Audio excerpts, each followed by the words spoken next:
Okay, can we start?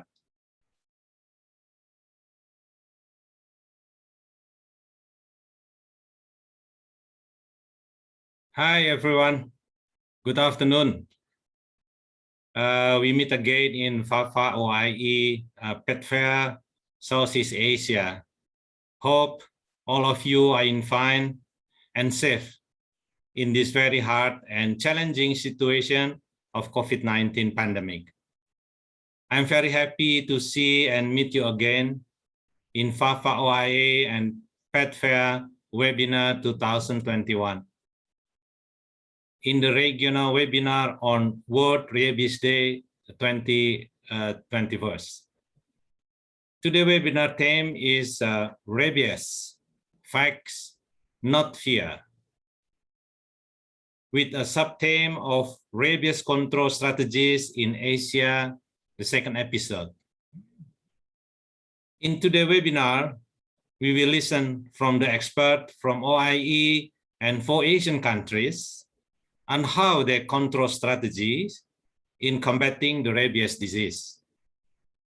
Today's detailed agenda is first opening, of course, by MC, by me. I'm Bambang Ponco Priyasuryanto. I'm currently the FAVA Secretary General. And after opening will be FAVA President Dr. Kwasa to give an opening message, and Dr. Ronelo Abila, welcome message from OIE South Asia region. And after that, we will start the webinar. So the first, I would like to invite Dr. Kwasa, the president of FAVA. Dr. Kwasa, the time is yours, please.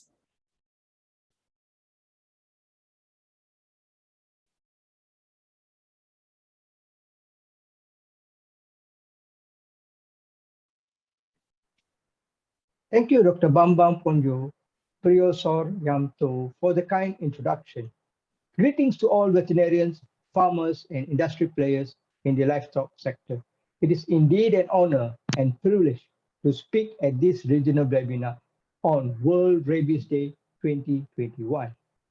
Rabies Control Strategies in Asia, Episode 2. I welcome Dr. Ronelo Abila from OIE and Dr. Isao Kurauchi, the president of the Japan Veterinary Medical Association, who are with us. I congratulate OIE, FAVA, Pet Fair Southeast Asia, and VNU Asia Pacific Exhibition Services for working together to organize this webinar. Ladies and gentlemen, there are 4 speakers from India, Philippines, Malaysia, and Sri Lanka who share their approaches in controlling rabies. I'm sure their experiences and knowledge will be useful for members to enhance their ability in rabies control. Ladies and gentlemen, as you may know, FAVA, or the Federation of Asian Veterinary Associations, is a 27-member association comprising of 24 member countries in the Asia-Oceania region, with 2 associate and 1 affiliate members. The outreach is more than 100,000 veterinarians. FAVA plays an important role in working with national veterinary associations to carry out projects and activities to benefit member associations. Ladies and gentlemen, World Rabies Day is conducted every year on the 28th of September, which is a GARC-created initiative with many countries, regions, and organizations having awareness campaign program on this day. It is an important reminder to all of us on the mission ahead. As you know, rabies infection causes 59,000 human deaths worldwide, and 40% of them were children, mainly from Africa and Asia. 99% of human cases resulted from dog bites. The Annual economic losses is estimated to be about $8.6 billion. The disease is 100% preventable. In humans, the strategies revolve around bite prevention, basically avoiding bites. But if bitten, rabies post-exposure prophylaxis is crucial. That is, washing with soap and running water at bite site, and seek immediate medical attention for immunoglobulin globulin, and vaccination based on risk assessment. In animals, vaccinating 70% of dogs in high-risk area breaks rabies transmission cycle, and dog population management will also help. Ladies and gentlemen, a global call for action in 2015 resulted in FAO, OIE, WHO, and GARC joining forces to develop the country-centric Zero by 30, the global strategic plan to end human deaths from dog-mediated rabies by 2030.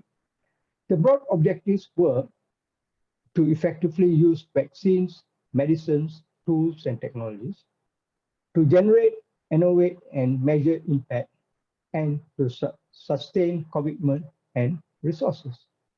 To build on this, in 2020, FAO, OIE, and WHO together launched the United Against Rabies Forum 2020 to support the implementation of rabies elimination programs, help build national strategies, build advocacy, and resource mobilization strategies. The forum provides a central platform where stakeholders can easily assess resources, and the annual stakeholder meetings is organized to foster networks and relationships so that collectively we can overcome the challenges of achieving and eliminating dog-mediated human rabies.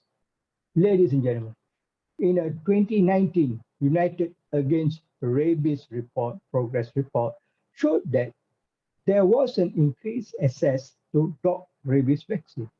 OIE managed to deliver 2 million doses to 70 countries, thus improved medical care of humans with 450 health professionals in 70 countries trained, and the announcement by Gavi Alliance to include rabies vaccine from 2021. Public awareness has increased with 240 events organized with 21,800 kilometers downloaded on rabies, which was a 50% increase compared to 2018. It was similar in the social media reach. The stepwise approach towards rabies elimination workshop were held in 6 countries. Ladies and gentlemen, to further strengthen the control measures, various tools were made available, like the data logger, rabies vaccine tracker, surveillance and information sharing operational toolkit for rabies, evaluation metrics created to assess tools and applicability. In addition, rabies treatment tracker and community-based surveillance systems were also developed. Ladies and gentlemen, it requires a whole of society engagement with all sectors and disciplines working together towards the implementation of the various plans laid out. The commitment by stakeholders has been good. We need to build and keep the momentum going and participate actively to help in the mission. Ladies and gentlemen, lastly, I would like to thank Dr. Ronelo Abila from OIE, Dr. Praveen Malik, the Animal Husbandry Commissioner from India, Dr. Tikri Wijaya Tilaka from Sri Lanka, Dr. Leonara Tua Marawin from DVS Malaysia, and Dr. Daphne Choka from the Bureau of Animal Industry Philippines for speaking in today's program. I wish you all a successful webinar, and together we will strive to make a difference. Stay safe and stay healthy. Thank you.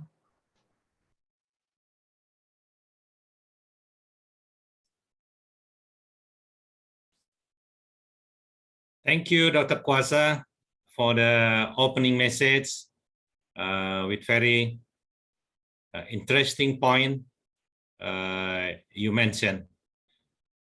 Next, I would like to invite Dr. Ronelo Seabila, Sub-Regional Representative for Southeast Asia of the World Organization for Animal Health, OIA, to give an opening message.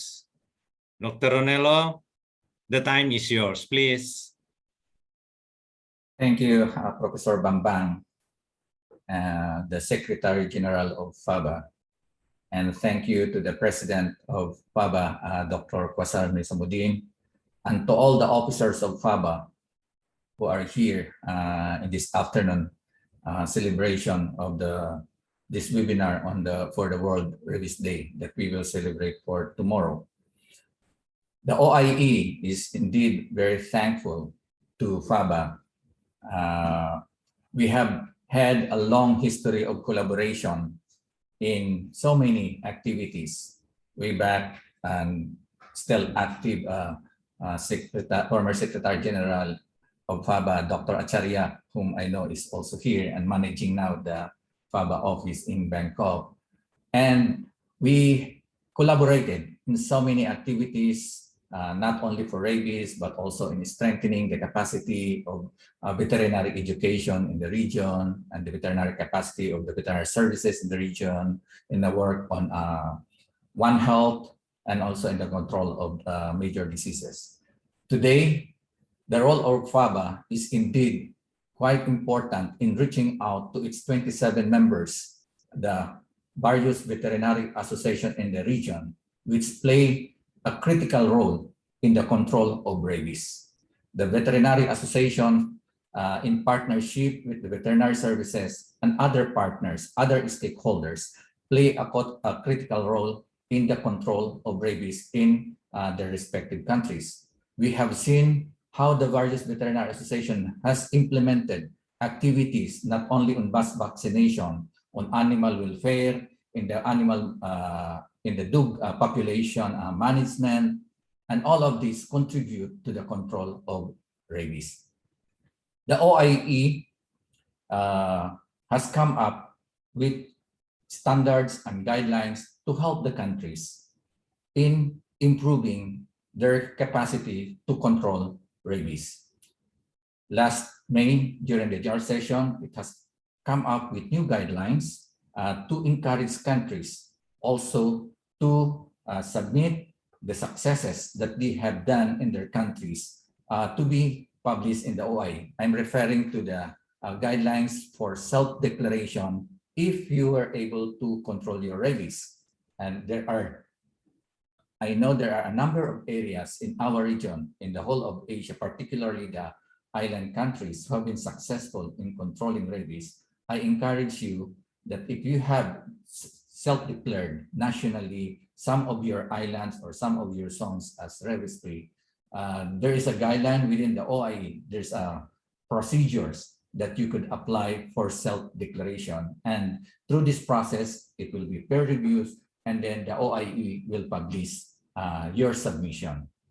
And apart from that, the OIE also, for the first time, has officially endorsed national rabies plans in the whole world. And the first two that were recognized during the General Assembly last May, one from the Asia and one from Africa.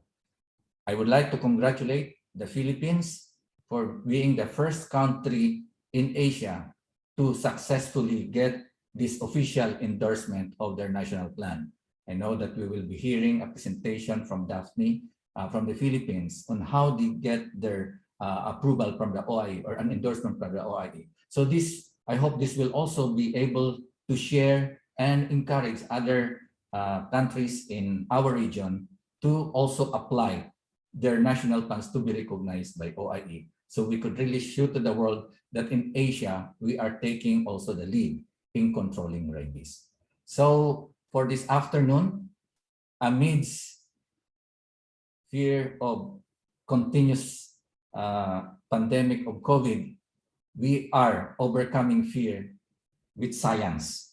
So we are overcoming fear with science, knowing how are we going to control zoonotic diseases, and knowing our vast knowledge in controlling rabies, then that fear will no longer be among us. So this afternoon, we will learn from the experts from the country level and also from other interaction from the participants. Hopefully, we could have a better sharing of the experiences on how we could be effective in controlling rabies. Every year, we celebrate this World Rabies Day on the 28th of September every year, the birthday of Louis Pasteur, the discoverer of the first vaccine and the first vaccine to protect against rabies. And that's why we are celebrating it every year. And there's a lot of activities from today until the end of this week. Later tonight, the United Against Rabies will be launching the series of activities every Monday. So it will be 7 o'clock here in Bangkok. It's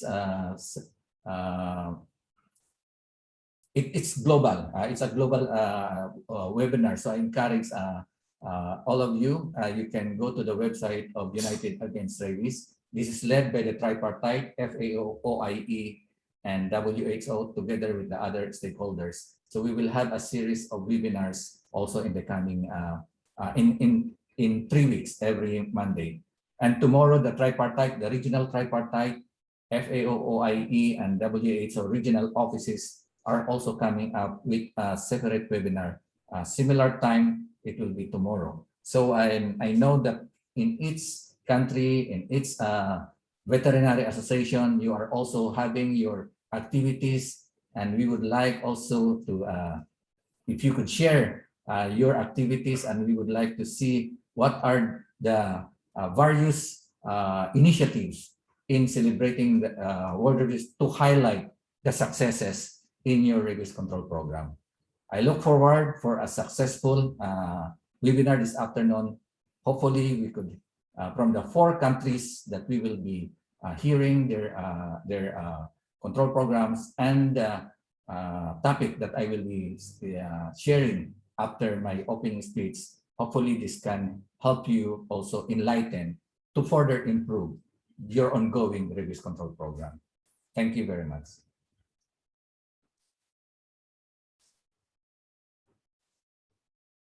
Thank you, Dr. Ronello, for the opening message on today's webinars. So before we start the webinar, I would like to inform all the participants during the webinar, if you have any question, you can write down in the chat box before we are have a special discussion in the end of this presentation. Okay, now we are going to the first speakers for today's seminar. First is Dr. Ronello C. Abila. Dr. Ronello is a Filipino veterinarian.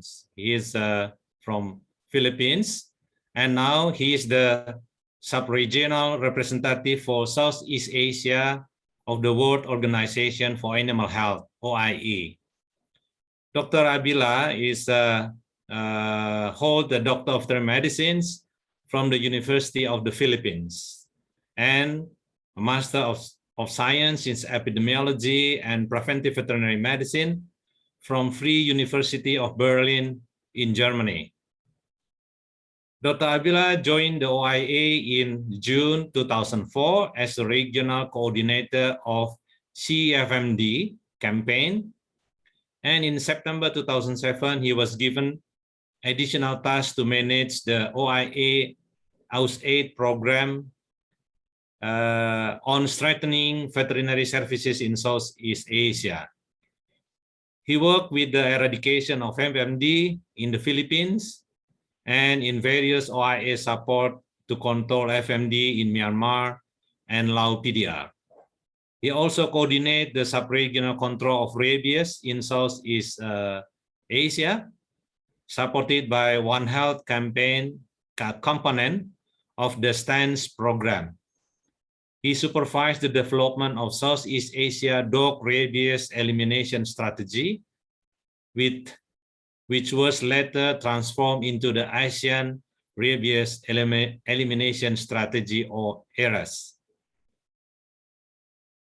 Dr. Abila, the keynote lecture today is about the One Health and risk-based approach in the prevention and control rabies. Dr. Abila, the time is yours, please.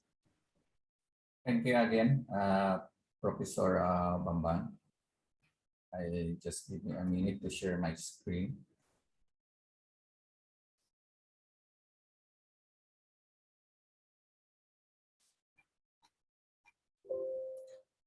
Okay, so for this afternoon, I would like to share with you a risk-based and One Health approach in the prevention and control of rabies. Let's review some basic facts about rabies, and I think all of you knows this very well, so I'll just be fast. Rabies is preventable disease. We all know about the best way to control and eliminate rabies is to control it or eliminate it at the animal source. That's the basic principle. Vaccination of dogs is the most effective means to prevent and control rabies, and rabies vaccine for dogs are much cheaper than the post-exposure prophylaxis for human. It has been shown, and this graph is included in the rabies global strategy that was produced by the Global Alliance, by the United Against Rabies tripartite and other stakeholders. It has been shown that 99% of rabies is transmitted by bites of rabid dogs, and when there is an increase of dog bites, increase of dog rabies, correspondingly an increase in human rabies. For example, in Thailand, as you can see, the line is the number of human cases, and the red bars are the number of positive animal cases. So over the years, they were able to reduce the number of dog cases until 2012, and correspondingly, human cases also reduced. There was a slight increase in 2014-2016 because there were some issues about the vaccines, and that lead to the reduction of the vaccination program. And there was an increase because of the reduction of the vaccination program. There was an increase again of cases, and then government immediately taken action. In 2018, they conducted again mass vaccination, and in 2020-2021, rabies again goes down in Thailand. Similarly, it has been seen in other countries, Mexico and Sri Lanka. It has been also seen that if you increase the number of vaccination to prevent rabies in dogs, there is a decline of rabies cases in human. So it really proves that dog vaccination is the key to stopping rabies transmission between dogs and from dogs to human. Okay, and as you can see in the figure, the average cost for PEP, for treatment of people bitten by dog, it will cost on the average $108 US, while for the vaccination of dogs, it will only cost around $4, which include the cost of the vaccines and also the cost of vaccination. Rabies is spread mainly through bites of rabid dogs. Basic epidemiology is that the R0, okay, for rabies 1:2, not really very high. Okay, it takes 1 to 2 dogs bitten. It could transmit the rabid dog. It could transmit to a susceptible dog before it dies. So you have 1 or 2 dogs, and then it continues. And we know that the incubation period of rabies in dogs is quite long. It means average up to 3 months. So it means that for 1 year, you only need 4 dogs, infected dogs, and it will continuously circulate. It will continuously, the infection of rabies will continue in an infected area. And it has been proven that vaccination coverage of at least 70% or an immune herd immunity, getting a herd immunity of 70% can stop the spread, can reduce the R0 to less than 1. It means that eventually we can control rabies. But the biggest challenge is that in many countries, particularly in our region, we don't have enough resources. What if we don't have enough resources to vaccinate dogs as many as we can to achieve that 70%? So what would be the best way? That's why the OIE, around 7 years ago, when we were implementing under the stance supported by Australia, what we call the stance, they stop transboundary animal diseases and zoonosis. We have come up with this monograph, with this guideline, to help countries to prioritize their vaccination program, a risk-based approach to mass dog vaccination, to efficiently reduce the overall infection pressure within the short period possible and maximize available rabies resources, which are often limited. So we need really to prioritize which areas as much as possible within 1 week, 2 weeks, or 1 month, be able to attain as many dogs vaccinated to reach 70%, be able to control rabies in that area. So the procedure that we have suggested, classify based on your records, which provinces or which are municipalities or districts that you could say during the past several years, no reports of rabies. Of course, you have to validate if your surveillance is good enough to really determine that those areas never had any rabies cases. So you have also to validate your surveillance system. Characterize the area, possibly if there is no existing circulation, and prioritize. Last year or 2 years ago, there were outbreaks, then prioritize this area to focus your strategy. Characterize the rabies risk in the area of interest, and then determine the likelihood of rabies virus circulation, determine the possible impact if action is not taken. So you have to prioritize which one, what would be the impact if you will not vaccinate here and you will just first vaccinate in another area. And then conduct a rapid risk assessment. It's more of a qualitative assessment that combines the assessment of the findings based on the possible circulation of rabies in your area based on historical data, if there were some reported cases, combining confirmed dogs cases and also combining dog bites incidents and probably cases in humans. So you have to combine both of this data. And then once you have done a rapid risk assessment, implement an action in accordance to the prioritization based on the risk assessment findings. So I'll just focus on the last output from this risk assessment. You can have a priority in your area. It could be at the provincial level or it could be at the municipal level. So if it's at the national level, maybe you can do prioritization at the provincial level, and then at the provincial, go to the municipal. And even at the municipal, you can go up to the village or the barangay level if it's in the Philippines, village level or commune level here in Mekong countries. So for the first priority, you can say that you can do the mass vaccination to start as soon as possible, particularly if there is an ongoing cases, ongoing epidemic in certain area. If there is a sudden increase, you plan to contain the spread of rabies in certain area, then within 2 to 3 weeks, immediately implement a mass vaccination.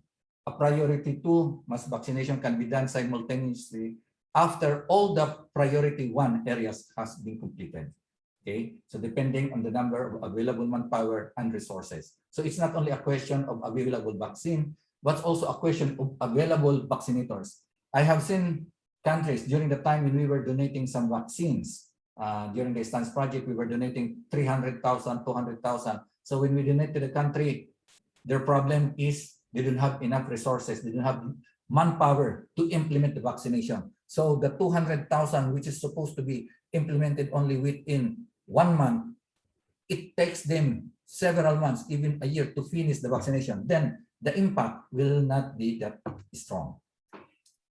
Priority 3 mass dog vaccine can be done simultaneously after priority 2 has been completed, and then of course the priority 4. So you can have this ranking, maybe annually. Priority 1, in case of an emergency, immediately work on it. But on the annual basis, apart from priority 1, you can focus on priority 2 and then schedule your mass vaccination. I would like to share with you a case study in Binangonang Rizal. It was in 2015 when they reported an increased number of cases in 2014 and 2015. Prior to that, there was no increasing reports of rabies in Binangonan. So the Bureau of Animal Industry in the Philippines immediately sent a team to conduct, discuss with the municipal officer, conduct a mass vaccination in the municipality of Binangonan. So the results that, as you can see in this graph, in 2000, the green and the blue one are the coverage area of vaccination. So we looked at the number of outbreaks in 2014, as you can see in red dots, and in 2013, no vaccination or very little vaccination in this Barangay 24. I just don't know the name here. And then in 2015, still very little vaccination, and you can see the number of outbreaks in many of the barangays. But in later part of 2015, after they have reported to the Bureau of Animal Health, a mass vaccination was conducted. So we superimposed the result of the vaccination in 2015 with the number of outbreak in 2016. As you can see in the third map, a lot of vaccination, not in all area, but you can see a lot of green areas where vaccination were conducted. And with that vaccination, you can see even in those areas, blue and green areas here as you can see, only one outbreak was reported in 2016. It means the vaccination that was conducted in 2015 has a big impact on the number of cases on 2016. Furthermore, a spatial risk assessment was conducted. We call it the data-driven spatial risk assessment. So we developed risk maps, 3 types of risk maps. Okay, a risk map based on the history of the outbreak, and the risk map based on the population, human population, as a proxy for the number of dogs population. So on the different risk maps that were developed, as you can, the dark one is the higher risk map, and the light one is the lower risk. Okay, so as indicated in 2018, the higher risk limited, we're focused in this area, the red and orange area, based on the historical perspective of rabies. So this area is the highest risk. And based on the population, this area also has the higher risk. And in 2018, it shows that there are still outbreaks in this area. Furthermore, this has been also modeled for 2019.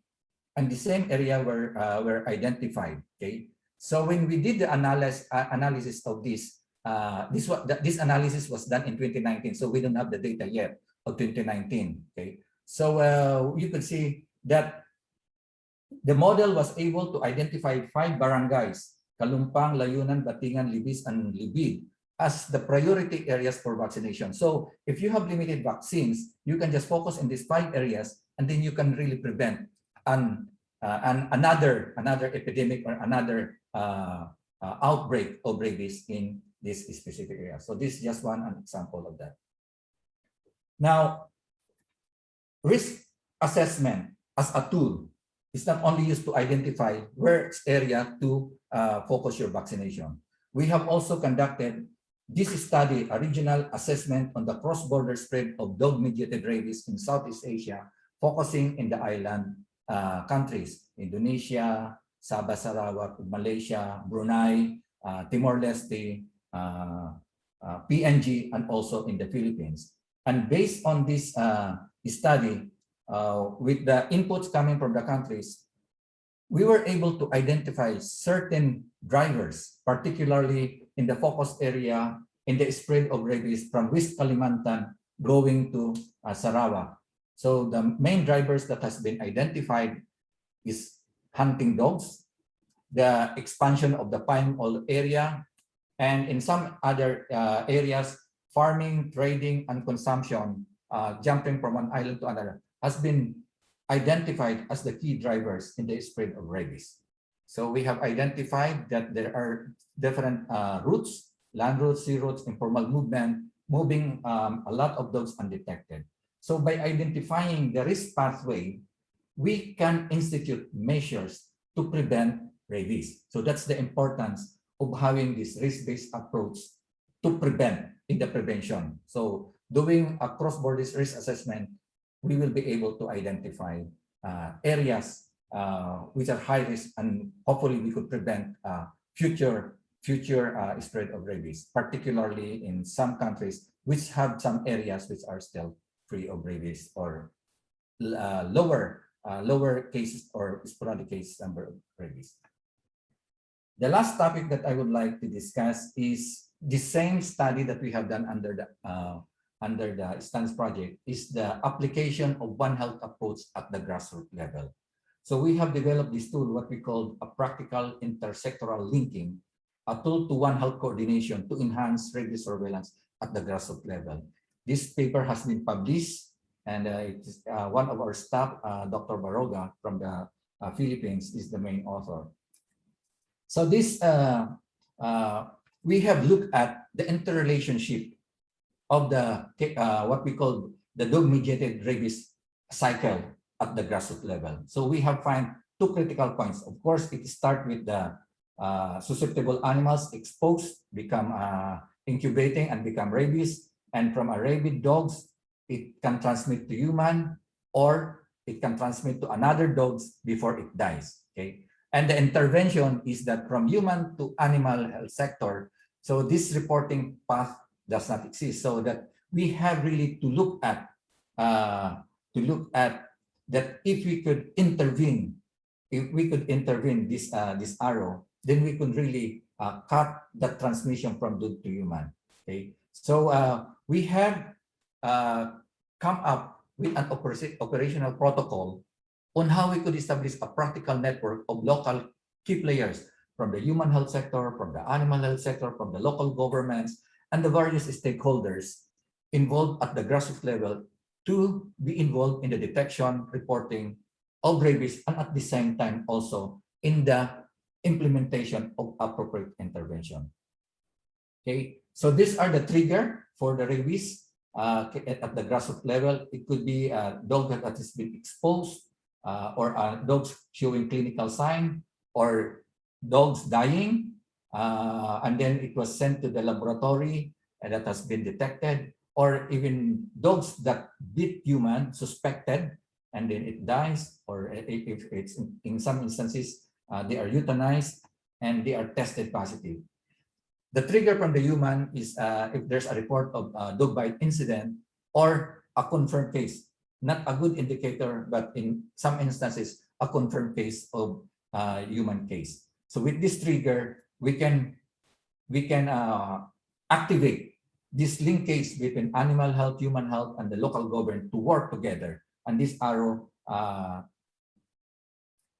shows how the interactions and then the mobilization of actions to report the rabies and to control rabies at the grassroots level. This was tested in Bicol region, and based on the application of this practical linking, we were able, from the 31 laboratory confirmed rabies cases investigated, it was estimated that 46 human lives were further investigated and were saved.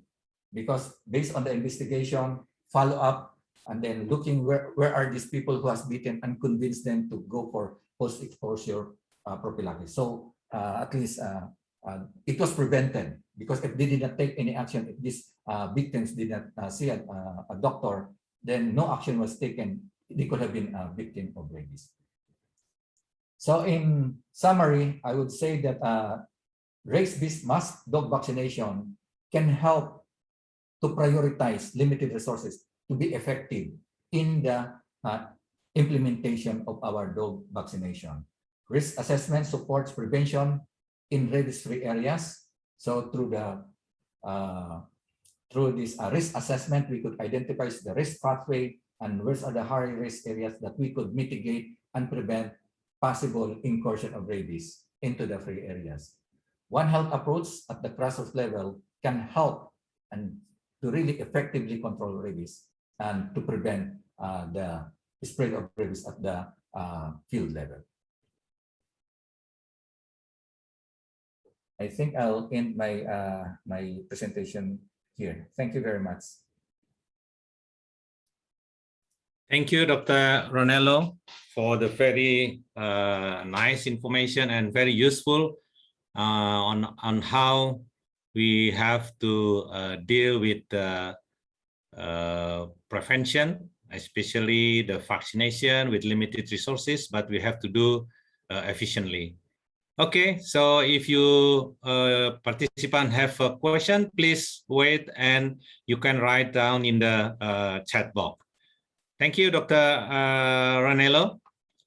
And now we are going to the next speakers. I would like to invite Dr. Leonora Tuah Marawin. Dr. Leo, her current position is Veterinary Officer GV44 or Senior Chief Assistant Director, Animal Disease and Zoonosis Control Section, Department of Veterinary Services, DVS, the Ministry of Agriculture and Food-Based Industry, or MAFI, Malaysia. Dr. Leo, specialization in veterinary public health and swine health. She is holding a Doctor of Veterinary Medicine from the Faculty of Veterinary Medicine, the University of Putra, Malaysia, UPM, in 2008. Today, Dr. Leo will share with us about the rabies control and prevention in Malaysia. Dr. Leo, the time is yours, please. Okay, thank you very much. Everyone able to hear me? Yes, okay, right? yes. Okay. Give me some time to share my screen. Okay. Hold on. All right. Okay. Good afternoon, everyone. Some definitely from Malaysia will definitely know me.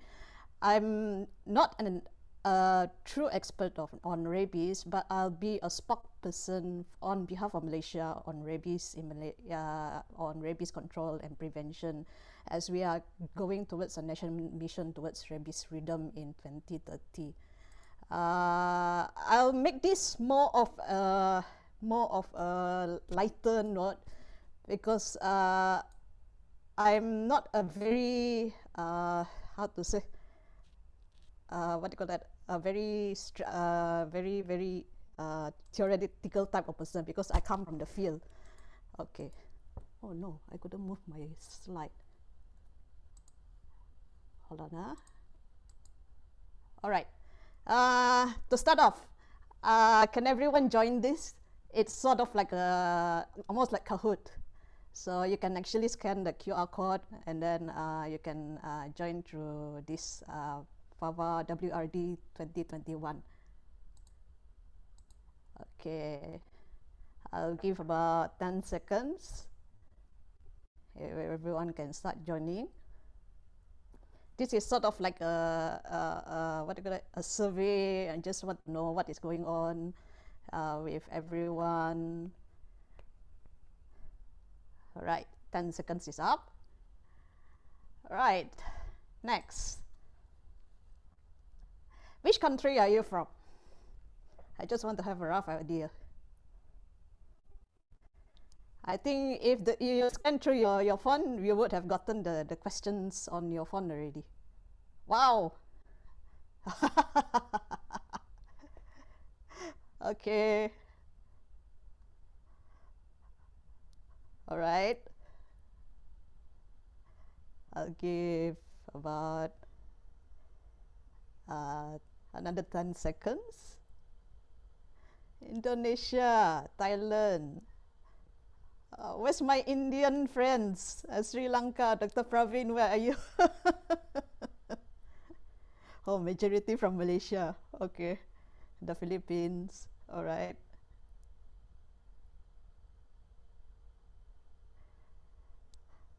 All right. Okay. Oh, the Philippines had from Malaysia. Okay. So I know most of my audience is from the Philippines. Okay, next. A live quiz for some of you. I think those who are neighboring us definitely know. Where is Malaysia?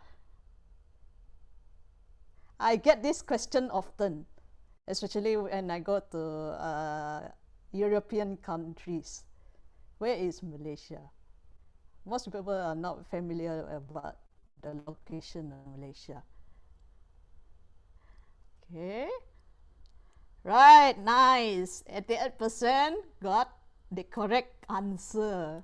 Neighboring Singapore, Thailand, Indonesia, Brunei, and the Philippines. We are not in the South Asia region. We are actually at the Southeast Asian region. So to proceed on, leaderboard. Okay, this one is from Malaysia.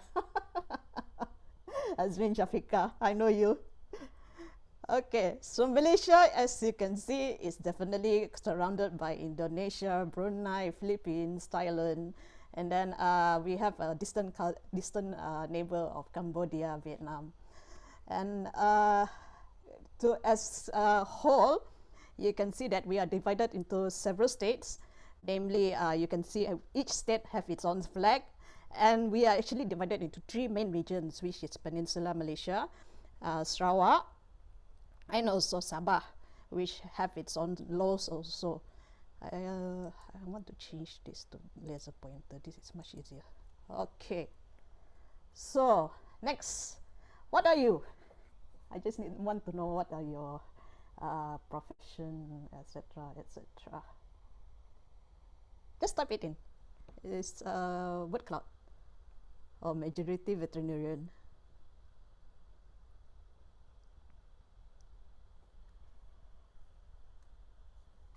Veterinary student, nice to meet you. Good thing to join academia. One Health, yeah. Okay. Right, another 10 more seconds. Practice owner or manufacturer, government policy maker. All right. Our medical professional. I think I know who is this. Okay, next. Oh, hold on. Going back into this. What would you want to know about rabies in Malaysia?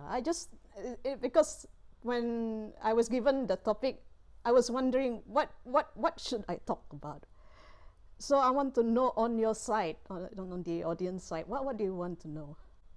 Okay, disease prevalence, number of cases, okay, prevention, control program, prevalency. Okay, thank you, my Indonesian friends. Percentage of positive cases. Okay, approach to control. Vaccines for stray dogs. How are you working to control rabies? Okay, yeah, control program a lot. All right. Is rabies okay. All right. Hotspots. Very good question. Okay, how important is rabies? Okay, I'll stop here. There's a lot of answers coming in. All right, a lot of people are aiming towards disease prevalence. All right, on a serious note, okay, we talk about rabies in Malaysia. Well, like I mentioned before, thanks to Dr. Ronel for pointing out about Malaysia also, we're involving Sarawak and Sabah. Like I mentioned, we are divided into three regions, namely Peninsular Malaysia, Sarawak, and Sabah. And when we look at Peninsular Malaysia in the terms of history with rabies, it has been a long fight. It started all the way from 1884, where originally Malaysia do not have naturally have rabies in its region, especially in Peninsula. It was actually brought by a ship's captain, where the dogs showed signs of madness. And then in 1924, there was an official record of rabies. And then in 1925, we started to have detection of dogs having rabies in Kedah Police, and it spread southwards towards Perak and then towards the southern part of Perak. And also in 1931, we have also cases in Penang. So Penang is actually not new towards rabies. And then in 1945, in Seberang Perai and Perak, there was also occurrence of rabies due to, during that time, we have the Burmese and Indian forces bringing in large number of military dogs, but some of them are infected because it was part of their World War II strategies. And then in 1946 to 1951, it spread throughout Malaya. That time Peninsula Malaysia was known as Malaya before the declaration, what do you call it? The merging of Sabah and Sarawak to form Malaysia. So we have an average of 112 canine rabies per year. So these are part of the all pictures at that time. Dogs are definitely part of the community, especially in the Chinese community, and also the forces. And then in 1952, there was a fulminating outbreak that extended towards all the way to KL and Selangor. It was so severe at that time because there was a large number of cases almost every day, to the point that the National Rabies Control Program was incorporated by the British rulers at that time, because we haven't achieved independence. So at that time, the immune belt was established at the border, about between 50 to 60 kilometers from the border, which involves the states of police, part of Kedah, part of northern Perak, and also part of Kelantan, where there are where there are high occurrence of rabies. And then at the same time, there was rigorous vaccination and also destruction of stray dogs, which ended up with Malaya being free from rabies in 1954. At that time, we were working together. The IMR and the Veterinary Research Institute were working together towards rabies diagnosis at that time. And then there were sporadic cases in 1955 to 1958, where mainly most of it occurred in the immune belt. And then there was one in Central Perak due to smuggling of a dog from our neighboring country. And then between 1959 to 1962, Malaya is free from rabies. And in 1963, we have occurrence of rabies cases in these areas, Kedah Police border, Ipoh and Sungai. Sungai is here, surprisingly, and also Kuala Lumpur, involving the military camps due to dogs being smuggled. The story about this was that some of the dogs, military dogs, were actually flown over using military planes to the military camps in Kuala Lumpur. So you can see how intense were the rabies control program at that time in 1954, where you can see dogs are being brought in baskets, etc., etc. So the work of rabies control has been going on for more than 60 years, more than 80 years in Malaysia already, in Peninsula Malaysia. And then in 1970, we have an outbreak of canine rabies in Kedah Police and also Selangor, involving humans. And then in 1971, 1996, we were free for a few years, and there were sporadic cases again in Selangor and Penang. Hence, we have all local government laws where they incorporated the compulsory vaccination for rabies. I will explain that later. because it's no longer necessary in our current time. And then surprisingly, in 1995, we have a case in Terengganu, which is the east coast of Peninsular Malaysia, which originated from a Thai fishing boat that was captured by the Navy forces, and the boat was berthed at the fishing jetty, but unknowingly there was actually infected dogs in that boat. So the cases occur in the area, but due to the National Rabies Program, the response was very fast, that it was just confined in Kuala Terengganu within the fishing village only. Then up to 1997, there were sporadic cases in Kedah and Perlis within the immune belt. And then in 1999 was the last recorded positive canine case. And in 2013, after 14 years, we have finally self-declared to be free from rabies. However, that was just a short triumph, where in 2015 we had a fulminant outbreak in Perlis, Kedah, due to illegal entry of dogs due to dogs entering through illegal entry points. This has some association with the points where it was connected to human trafficking also. The dogs are going through the holes and all. And then Penang, there were 2 points of outbreak, where one is actually involving a fishing jetty. So we have also occurrence of rabies coming in through the fishing jetty again.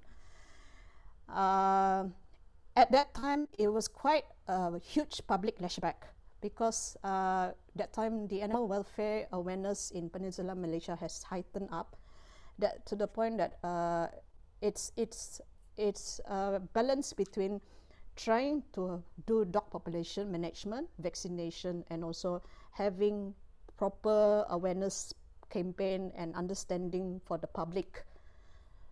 But within 3 months, the outbreak has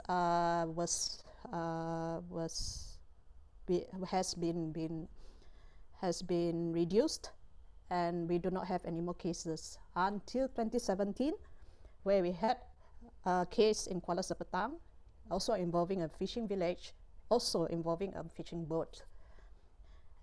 And in the same thing happening in January 2018 and December 2018 towards January 2019, also through a fishing village, and also it concentrates mainly in Perak, mainly in Taiping, which resulted in bite cases of 2 children, and also further bite cases in 2 other human beings. But until now, after the immediate action, rapid action that was done by the state team together with the federal team, we do not have any more canine cases detected after control and prevention. And then we still do preventive vaccination within those areas, because of what happened in 2020. COVID-19 has affected the vaccination campaign. So it's just more on being on the vigilant side. Now towards Sarawak. Sarawak is my home state, to be honest. So I was quite saddened when the case occurred in my own home state. So initially, Sarawak is historically free from rabies. Vaccination was never practiced, although East Kalimantan was endemic. But due to the cases of rabies occurring in Peninsular Malaysia, so the resources were limited. So 2016, there was no sampling done, and no samples were sent over to VRI, our Veterinary Research Institute, which is the main lab that focuses on rabies diagnostics. And then, unfortunately, the detection of rabies was through 3 human cases, where in these villages called Kampong, Paun Rimu, Kampong Lebor in the Serian district below here. And throughout 2017 to 2018, we have 16 human cases, 847 dogs, 78 cats positive for rabies throughout this area. You can see the rabies epidemic curve in Sarawak in 2018. And because of that, we have this integrated ops Rabies Sarawak, which involve the federal and state officers from multiple agencies. We are looking in the sense of One Health in order to counteract and to control the occurrence of rabies in Sarawak through dog population control and also vaccination. However, in December 2020, Baram and Lawas, our final frontier, our final wall has been declared as rabies infected. Now, why this occurred is that, as we know, hold on, I change back to, as we know that if we see back in Kalimantan, initially rabies was focused more towards the east of Kalimantan, but it insidiously spread towards the west of Kalimantan in 2016. Remember again, 2016 we did not do any sampling due to the limited resources when there was occurrence of rabies in Peninsular Malaysia. So we did not expect that to occur in Sarawak. And then the 3 human rabies cases that occur in Serian, like I mentioned just now, Kampung Paun and Sungai Rimau. There was actually some deforestation in the natural border. We used to have a natural border of forests here. However, due to the deforestation and the oil palm plantation being grown, being established here, and then there were more roads going in here, it actually opens up the road towards human traffic between Sarawak and Kalimantan. And then at the same time, the dogs are also coming in and out of Sarawak. So the possible mode of spread at the moment is possibly through movement of infected dogs, stray and the stray population. They are very fast. And also we were having also the Pan-Borneo highway that was being established throughout the whole of Sarawak and then going towards Sabah. And the human rabies cases actually occur 1 month after the Gawai or the Harvest Festival in Sarawak, where the dogs are following the owner. What is the nature, the habit of the people in Sarawak is that sometimes they leave their house, they will bring the dogs together to the villages when they go back to their villages to celebrate the Harvest Festival. And there is also the fostering and adoption of dogs with unknown background and also differing community and perception or mentality. And then in 2019, that's where we have both state and federal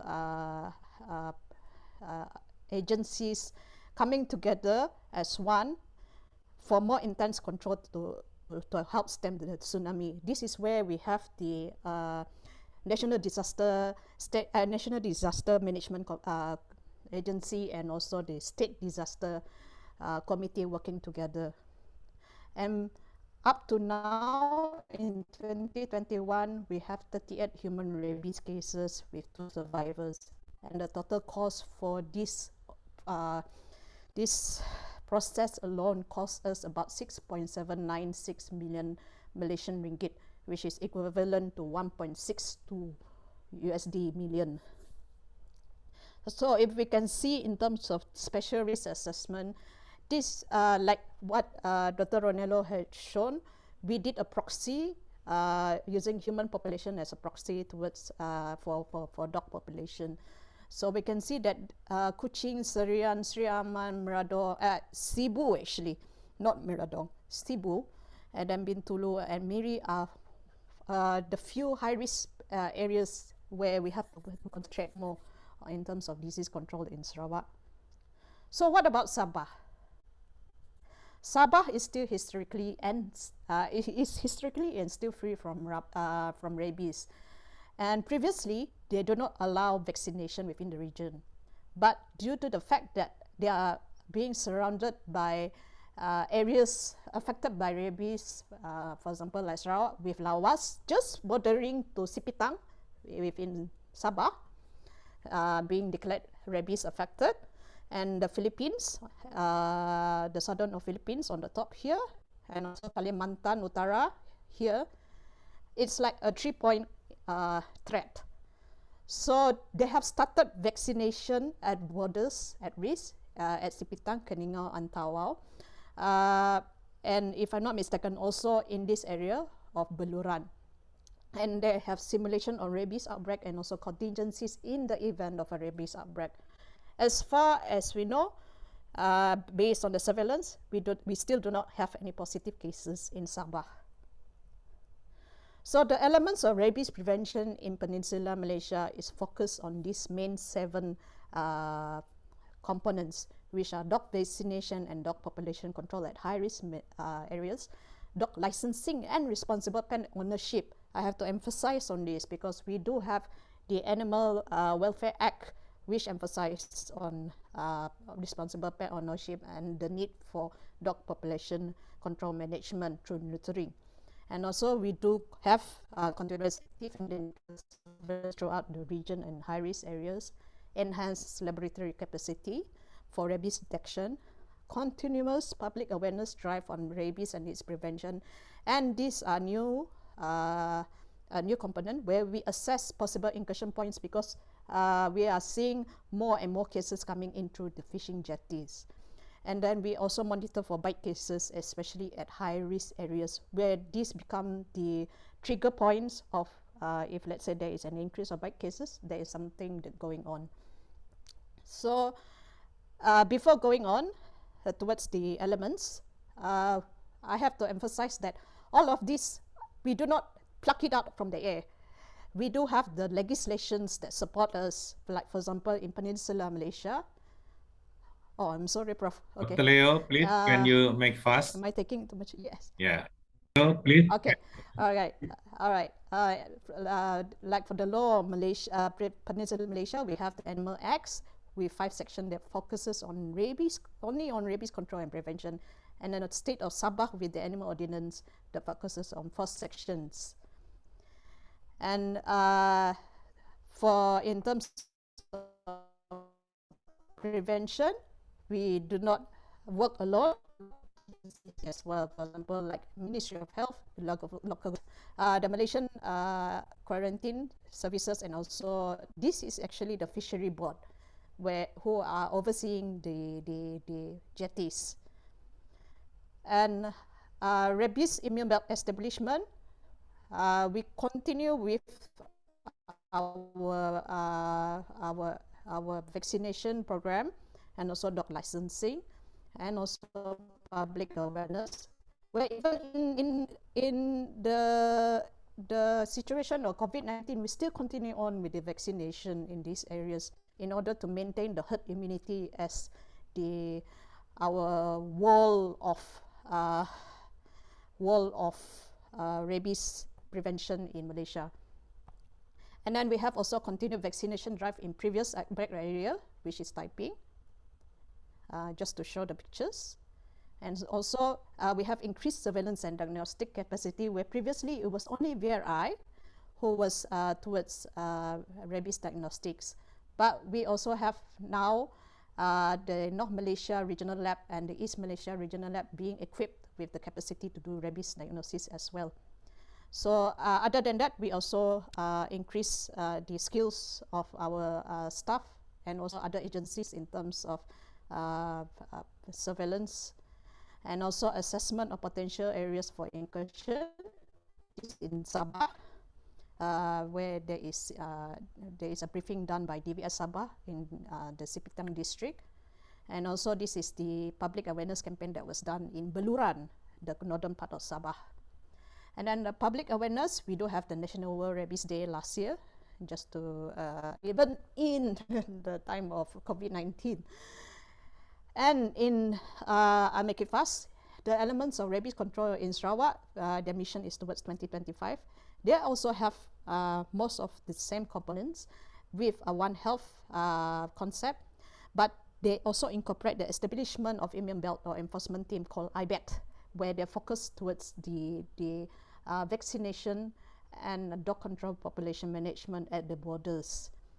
So there is also in terms of legislation in using the laws of Sarawak with the public health ordinance and also the local dog licensing. And in 2019, we have the integrated Ops Rabies Sarawak. Okay, I'll go through this fast. These are some of the pictures of what was being done in Sarawak. A lot of journey being toward the control of rabies in Sarawak, because most of these are new to the Sarawakian people, to the point that we even use the Charlie, what do you call it,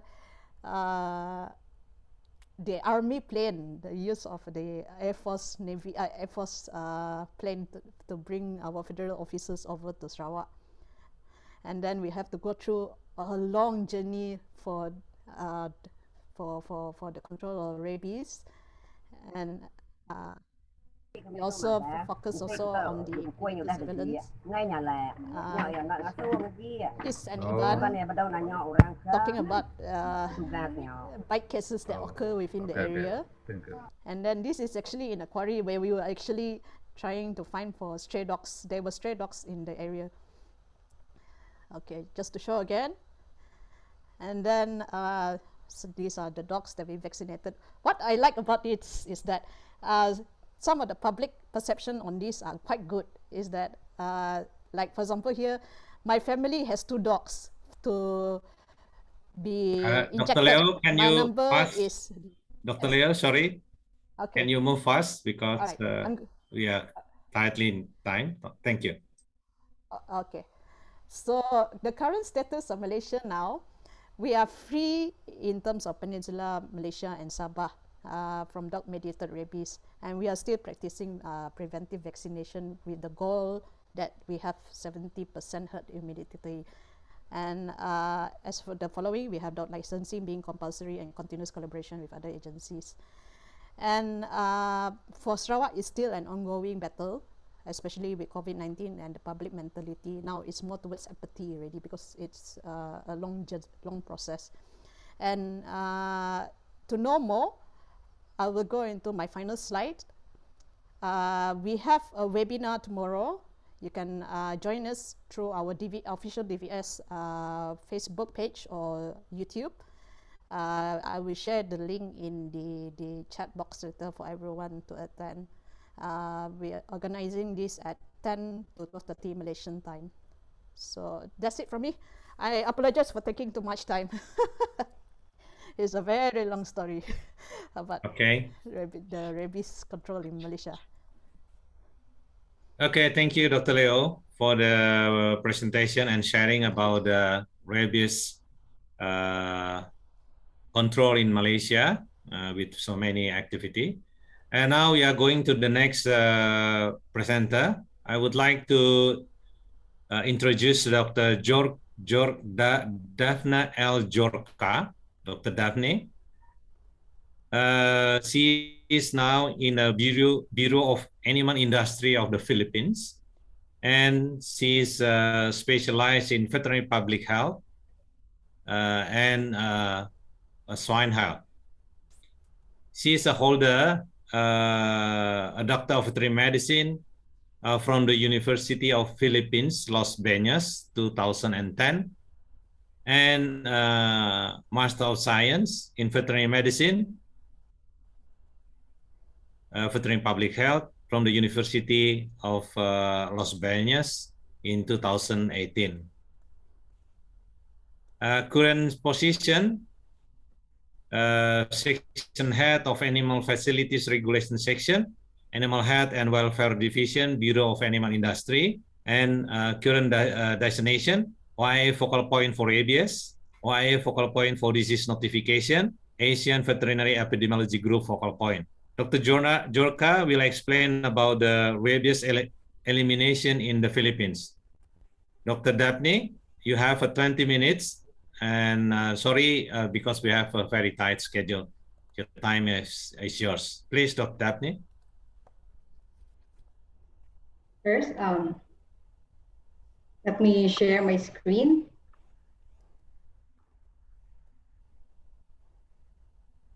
I am greatly overwhelmed by the support of my colleagues here.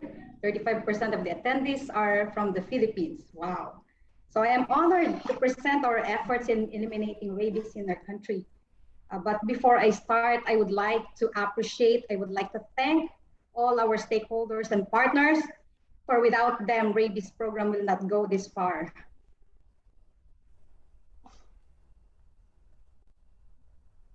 So rabies is often called the neglected tropical disease and continues to be a problem in developing countries like the Philippines.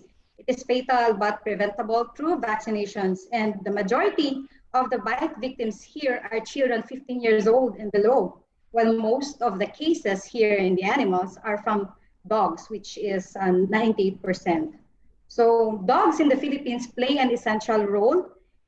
They are living in close proximity with the families, and oftentimes they are even called the pets or even part of the family, and some serve as the protectors to the properties. Even they are service dogs assisting the people in different ways. So these practices require close interaction with the dogs, and chances are we may encounter rabies on a day-to-day basis. And this may put our lives, our families in danger, or at a greater risk for exposure to rabies. So our data shows that the most effective way to control rabies is by controlling it at its source, which in our case is the dogs. Controlling rabies effectively needs multisectoral, multidisciplinary, multi-target, and multi-levels approach. So we are using One Health approach as well in controlling rabies. And to date, there are no single entity or individual who successfully eliminate rabies by doing it alone. So I think rabies has been recorded as early as 1930s during the trade in the Philippines. So there were attempts to control this rabies in the past decades. However, it is only in the 1980s that joint efforts had been initiated by the health sector and the animal health sector. So in the 1990s, the efforts progressed, creating a memorandum of agreement establishing the Rabies Control Consultative Committee and the National Rabies Committee and the Rabies Elimination Program, which is joined by the Department of Agriculture, the Department of Health, Department of Interior and Local Government, and as well as the Department of Education. So in the 1990s also, 1999 specifically, EO or Executive Number 94 creates, declares March as Rabies Awareness Month. Okay, so we institutionalize this celebration so that we can increase or boost the community awareness to provide a budget for the conduct of mass dog vaccinations. And in 2007, the Anti-Rabies Act or the Republic Act 9482 was enacted, putting more weight and basis to further strengthen the efforts in controlling and preventing the spread of rabies in the Philippines. So this is the law that we have. So it was enacted to promote and protect the right to the health of the people and provide a system for the control, prevention, and eventual spread of rabies, eventual eradication of human and animal rabies in the Philippines. And this is, in the section 4, it specifies that the National Rabies Prevention and Control Program was formulated in the effort to control and eliminate rabies in the country. So this is implemented by several departments, which is led by the Department of Agriculture, the Bureau of Animal Industry, assisted by the Department of Health, from the Disease Prevention and Control Bureau, as well as the Department of Interior and Local Government, the Department of Education, the Department of Environment and Natural Resources, Biodiversity Management Bureau, which is the head for the need for controlling the, or they are actually the ones in charge of the wildlife species, the non-government organizations, people's organizations, the academe, the local government units, the provincial, cities, and municipal veterinarians league of the Philippines as well, and even the Philippine Veterinary Medical Association. So with this, the enactment of rabies law has sparked more efforts in controlling and eliminating rabies in the Philippines. In the race to eliminate rabies, a joint guideline was issued to provide a guide, rules, and policies to eliminate rabies and maintain freedom from the disease. Several projects have been implemented throughout the regions as well, thereby leading to the creation of manual of operations, strategic plans, guidelines, and policies which support the program and strengthen collaborations across all sectors and agencies. It is aware also the time when OIE Stands Rabies Project was piloted in the Philippines, thereby leading to the creation of the Upland Red, or the operational plan for rabies elimination in dogs, which I will be discussing in the next slide. So what is this operational plan for rabies elimination in dogs? So throughout the years of learning and different projects, the program had refined its strategies and policies in order to achieve a goal in making the country rabies free. So aligning our activities and strategies to the ASEAN Rabies Elimination Strategy and the global strategy, the human and animal health sectors have finally come up with the second medium-term plan for 2017 to 2020. So for easier memory recall, we call the medium-term plan for the animal health sector operational plan for rabies elimination in dogs, or Upland Red. And we are so grateful to the assistance of OIE Stands Rabies Project through Dr. Ronelo Avila and Dr. Mary Joy Gordon-Silio back then. So today, the terms that we are using are already aligned to the global terms, taking into consideration the pillars, which are governance, service delivery, financing, regulation, information, and resources. So we are now using STOP-R for easier, or it is easier to remember by all the implementers, which when we hear it, it means stop rabies, so STOP-R. So it's easier to remember. So first, I would like to share about the social-cultural component. So the main goals of this strategy are to change the behavior of the community towards rabies and engage them to participate in the target to eliminate the disease. So one of the greatest achievements of the program was to successfully incorporate rabies education in the school curriculum, where it will be taught from Kinder 1 to 4th year high school, with 7 to 8 modules developed. And thanks to the Department of Education and the Global Alliance for Rabies Control for spearheading this endeavor, as well as the Department of Agriculture and Department of Health for the kind assistance in developing the modules. This achievement had sparked also the plans of other health programs to incorporate them in the curriculum of the students. So secondly, the technical component. This is the most important part for both human and animal health sectors to focus the efforts in controlling the rabies. There are two main goals that we want to achieve here. So first, rabies transmission is prevented by protecting susceptible dogs and preventing the spread of the rabies virus from infected source through mass dog vaccination. If you could remember the slide that Dr. Ronel presented earlier, that is what we are doing right now. So to stop the spread of rabies from one dog to another dog, or dog inviting the humans. So second, it is to prevent the human deaths by providing pre-exposure or post-exposure prophylaxis to high-risk individuals and the bitten constituents. So there are two strategies for this component. Third, organizational component. So before One Health approach have been well known at the global level, the program had been practicing it for decades. It is very important for the implementers to strengthen the collaboration and efforts in order to achieve a common goal. You know, in the Philippines, we are known to have the tradition called bayanihan. So whenever there are activities in one barangay, some of the barangays, the neighboring barangays, are also helping the neighborhood so that they can achieve a common goal. Fourth, policy and advocacy. The sustainability of rabies program against a neglected disease like rabies will in part depend on capturing the attention and support of policymakers, securing political support, and establishing the legal instruments for reinforcement. So the field implementation of the program relies heavily on the local government units, and we are so grateful to the Department of Interior and Local Government for and the local government units for taking a lead in reaching the grassroots level.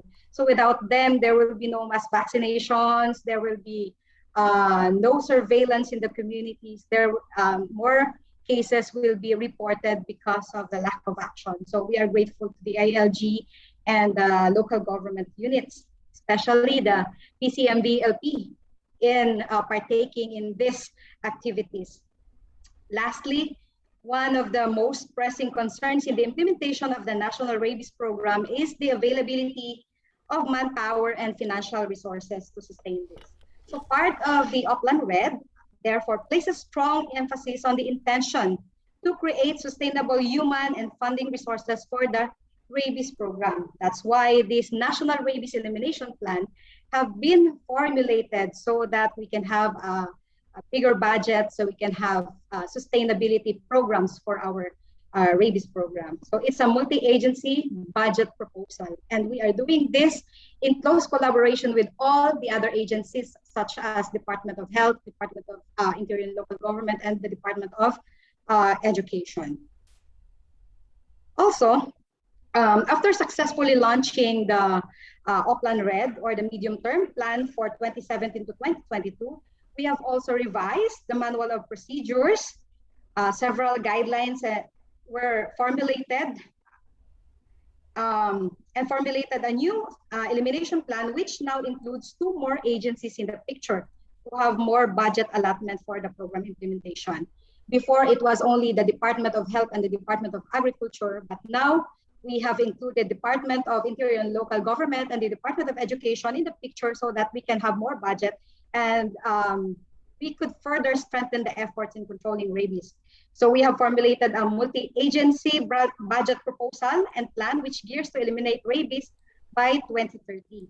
So, and because of this, to boost the morale of all the field implementers and to recognize the efforts of all the sectors, agencies, and partners, as well as to get the support and commitment of the local chief executives, the rabies control program was endorsed to the OIE for recognition. So this year, the rabies program was officially recognized by the OIE as a national program for the control of dog-mediated human rabies. So this award has been given to the Philippines last May 2020, and we would like to thank all the partners here. We could not do this alone, and thank you for the support because you have made this program go this far. And in eliminating rabies, there were a lot of people, agencies, partners that were involved. It is not an overnight activity. So we spent years and decades to strategize, to plan out, to develop programs so that we can eliminate rabies. And in the Philippines, eliminating rabies is everybody's responsibility. We have a law that states that promotes the responsible pet ownership, the implementation of the activities such as mass dog vaccination, so that we can successfully eliminate rabies in the country. And in the Philippines, we always say, ang pagsugpo sa rabies ay sama-sama at hindi kanya-kanya, which means we need one health approach to achieve our goal in eliminating rabies. And this program is really a multi-agency, multi-sectoral program. that is being implemented nationwide. So we have different challenges, we have different struggles, but I know that by our efforts, we will achieve the common goal, which is to eliminate rabies by 2030 in the Philippines. I think this is my last slide. Thank you very much for this opportunity to share our experiences with you. Thank you, Dr. Daphne, for the very nice presentation and sharing to us how Philippines dealing with the rabies control and achievement to be recognized by the OIA. So this is one of the example for us on how we are controlling the rabies activity that must be also deal with the society and the community. Thank you, Dr. Daphne. Next, I would like to extend to the next speaker. The next speaker is Dr. Tikiri Wijaya Tilaka. Currently is working as a veterinary surgeon attached to the Animal Health Division of the Department of Animal Production and Health in Sri Lanka. He is a holder of a veterinarian, graduated from the Faculty of Veterinary Medicine and Animal Science of the University of Paradenia in Sri Lanka in 1992.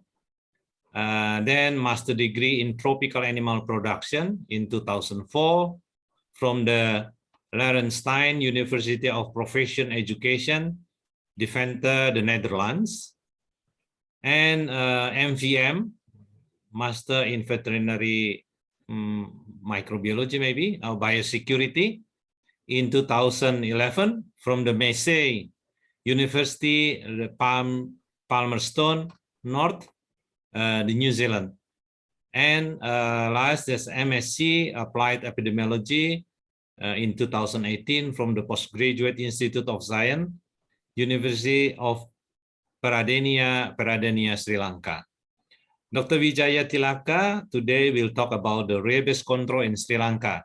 So let's listen how Sri Lanka dealing with controlling rabies. Dr. Wijaya Tilaka, the time is yours, please. Yeah, thank you, Dr. Bambang, for a very nice introduction. Let me go through my presentation as brief as possible. So I would like to actually present a kind of overview of rabies control activities in Sri Lanka, because at this moment, particularly veterinary service is not the owner of the rabies control program, but I will go through what have been doing and what is rabies control in Sri Lanka.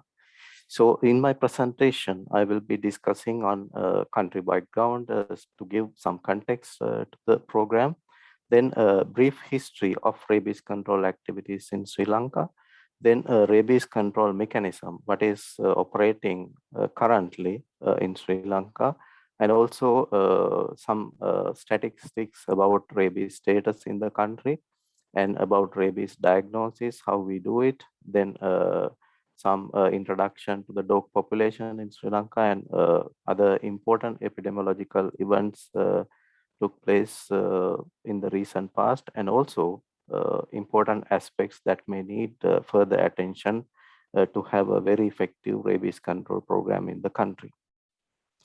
So Sri Lanka, as you know, it's a tiny island located just below India in the Indian Ocean.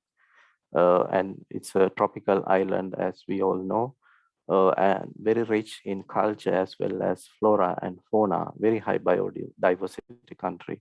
Then population is about 22 million and 18.3%, almost 20% are living in urban areas, while about 80% are living in semi and rural areas. Some are from the state sector. Then population density comparatively is quite high. 334 people per square kilometer. So it is, comparatively, it occupies the 24th position in the world. And in the region, in the SAARC region, Sri Lanka has the highest human development index and also the second highest per capita income. Sri Lanka is considered as a low middle income country. And most importantly, with all these things, government offers free health to the population in the country, although we have very good private health system as well, and also provide free education up to the university level, although universities charge for postgraduate education, but the basic degree level are completely free of charge. And the literacy rate is very high in the region, average 92.5, and in youth, it is about 99%. So I'm just giving you this background, what potential we have in the country to implement effective programs. So these are some of the pictures to show where Sri Lanka is located, and also to show how rich we are in flora and fauna and the nice sceneries. And the history, you can see Sri Lanka has been occupied by British for 135 years since 1815 to 1948. So during this period, actually, rabies would have been endemic in the country. And it is evident by having a rabies ordinance way back in 1893, and also dog registration ordinance in 1904. So in 1953, one expert, Dr. Ernest, visited Sri Lanka and recommended to establish a veterinary public health unit in the Ministry of Health. So during this period, actually, rabies control program was done by the Department of Agriculture.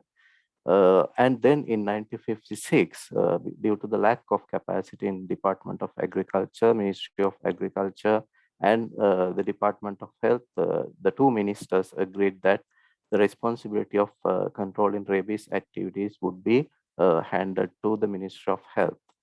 In 1971, human rabies was declared as a notifiable disease, and in 1975, actually, this public health veterinary unit was transformed into a public health veterinary service, which is, rabies-specific control campaign under the Ministry of Health. Then 1992, with the introduction of Animal Diseases Act number 59 of 1992, animal rabies also was declared as a notifiable disease. And in 1995, Ministry of Health introduced the intradermal post-exposure prophylaxis vaccination in Sri Lanka, one of the first countries in the region. So what changes took place from the beginning in 1956 to today? So we can see some significant changes to the program. In 2012, actually this was with the support of WHO, there was a workshop to develop the national rabies control strategy. And as a result of that intervention, Cabinet decided to engage the veterinary service after 1956 for the first time into the rabies control activities, then identified 5 veterinary investigation centers. In Sri Lanka, actually, we have a central and decentralized veterinary service system. We have a central government Department of Animal Production and Health, which is responsible for National Animal Health Control Program, research and education activities. And we have 9 provincial departments of animal production health headed by provincial directors. And under the provincial system, we have a field veterinary service. We have about 340 field veterinary officers. And also we have 25 district level laboratories and veterinary research institute at the middle of the country, and the 1 veterinary faculty, so which is outside the veterinary service. But this is the basic structure of veterinary service, and we have a very well structured veterinary service in Sri Lanka that implements a lot of disease control programs except rabies. So in 2012, they suggested that 5 veterinary investigation centers to be developed to increase the diagnostic capacity, and on pilot basis introduce 18 veterinary rangers to conduct animal rabies control activities. So that was the first time after 1956 veterinary service was started engaging in rabies control activities, although we were not able to develop 5 laboratories for diagnostic capacity, but 18 veterinary rangers involved in vaccination programs. Thankful to OIE for donation of rabies vaccines through the vaccine bank during that time. Then in 2016, once again, there was a national level discussion by 3 ministries, mainly Ministry of Health, Ministry of Livestock, and the Ministry of Local Government and Provincial Councils, and together took a decision that animal rabies control activity would be making animal rabies control activity responsibility of the veterinary service. So it includes vaccination, dog population control, rabies surveillance, and also allocated a budget. And Department of Animal Production and Health started rabies control activities in 2018, middle of 2018, and early 2019, they did engage in rabies control activities. And however, in 2019, once again, the rabies control activities were totally taken back by the Ministry of Health. So that was briefly the history of rabies control activities in Sri Lanka. So then let me explain briefly about the mechanism. I took all this information from the Ministry of Health based on their program. So currently, the responsibility of conducting rabies control activities is within the Ministry of Health, and those are implemented by the Public Health Veterinary Service that is headed by one director, and they have 4 veterinarians attached to the unit. So they implement the rabies control program through regional directors of health services. These regional directors of health services are parallel to the field veterinary officers, more or less similar numbers of RDHS officers. And RDHS implements the field level program through public health inspectors, and they time to time outsource this dog population control and vaccination activities as well. And they have their own dog vaccinators attached to the RDHS officers. So that is how rabies control activities at the field level are being implemented by the Ministry of Health. Then there's a national reference laboratory, that is the Medical Research Institute that is located in Colombo, Sri Lanka.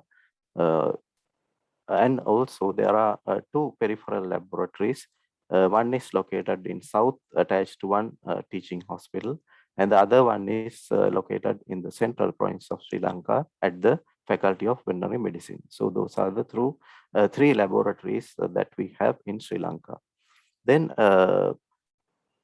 PEP, so that is the biggest strength in Sri Lanka rabies control program, provided free of cost, as I mentioned before, through 204 rabies units located in tertiary care hospitals throughout the country. So we have a system called, we have 2 national hospitals, then a significant number of general hospitals and base hospitals, and also district hospitals. So up to district hospitals, above district hospitals, we call them tertiary care hospitals, because those hospitals have consultants, specialists, and they are the people who supervise all these activities. And all these 204 hospitals, which identified as tertiary care hospitals, have rabies control units. Each unit is headed by a medical officer with the support staff. So that is how it happens. Then objectives. This program. So number 1 is to ensure protection for those exposed to suspected rabies infection. So the priority is given to actually this post-exposure prophylaxis. So giving protection. Then to ensure protection for those who are at a high risk contacting rabies, those who are working with rabies control activities to protect them. Then establish a herd immunity in animal reservoirs with special emphasis on dog. So actually in Sri Lanka, the reservoir host of rabies is dog. So more than 96% of human cases are contracted through dog bites, and in Sri Lanka, dogs are the reservoir host. And this vaccination program is given the priority to dogs. But in case if anybody wishes to vaccinate their cats or any other animals on request, they are also being done at some points.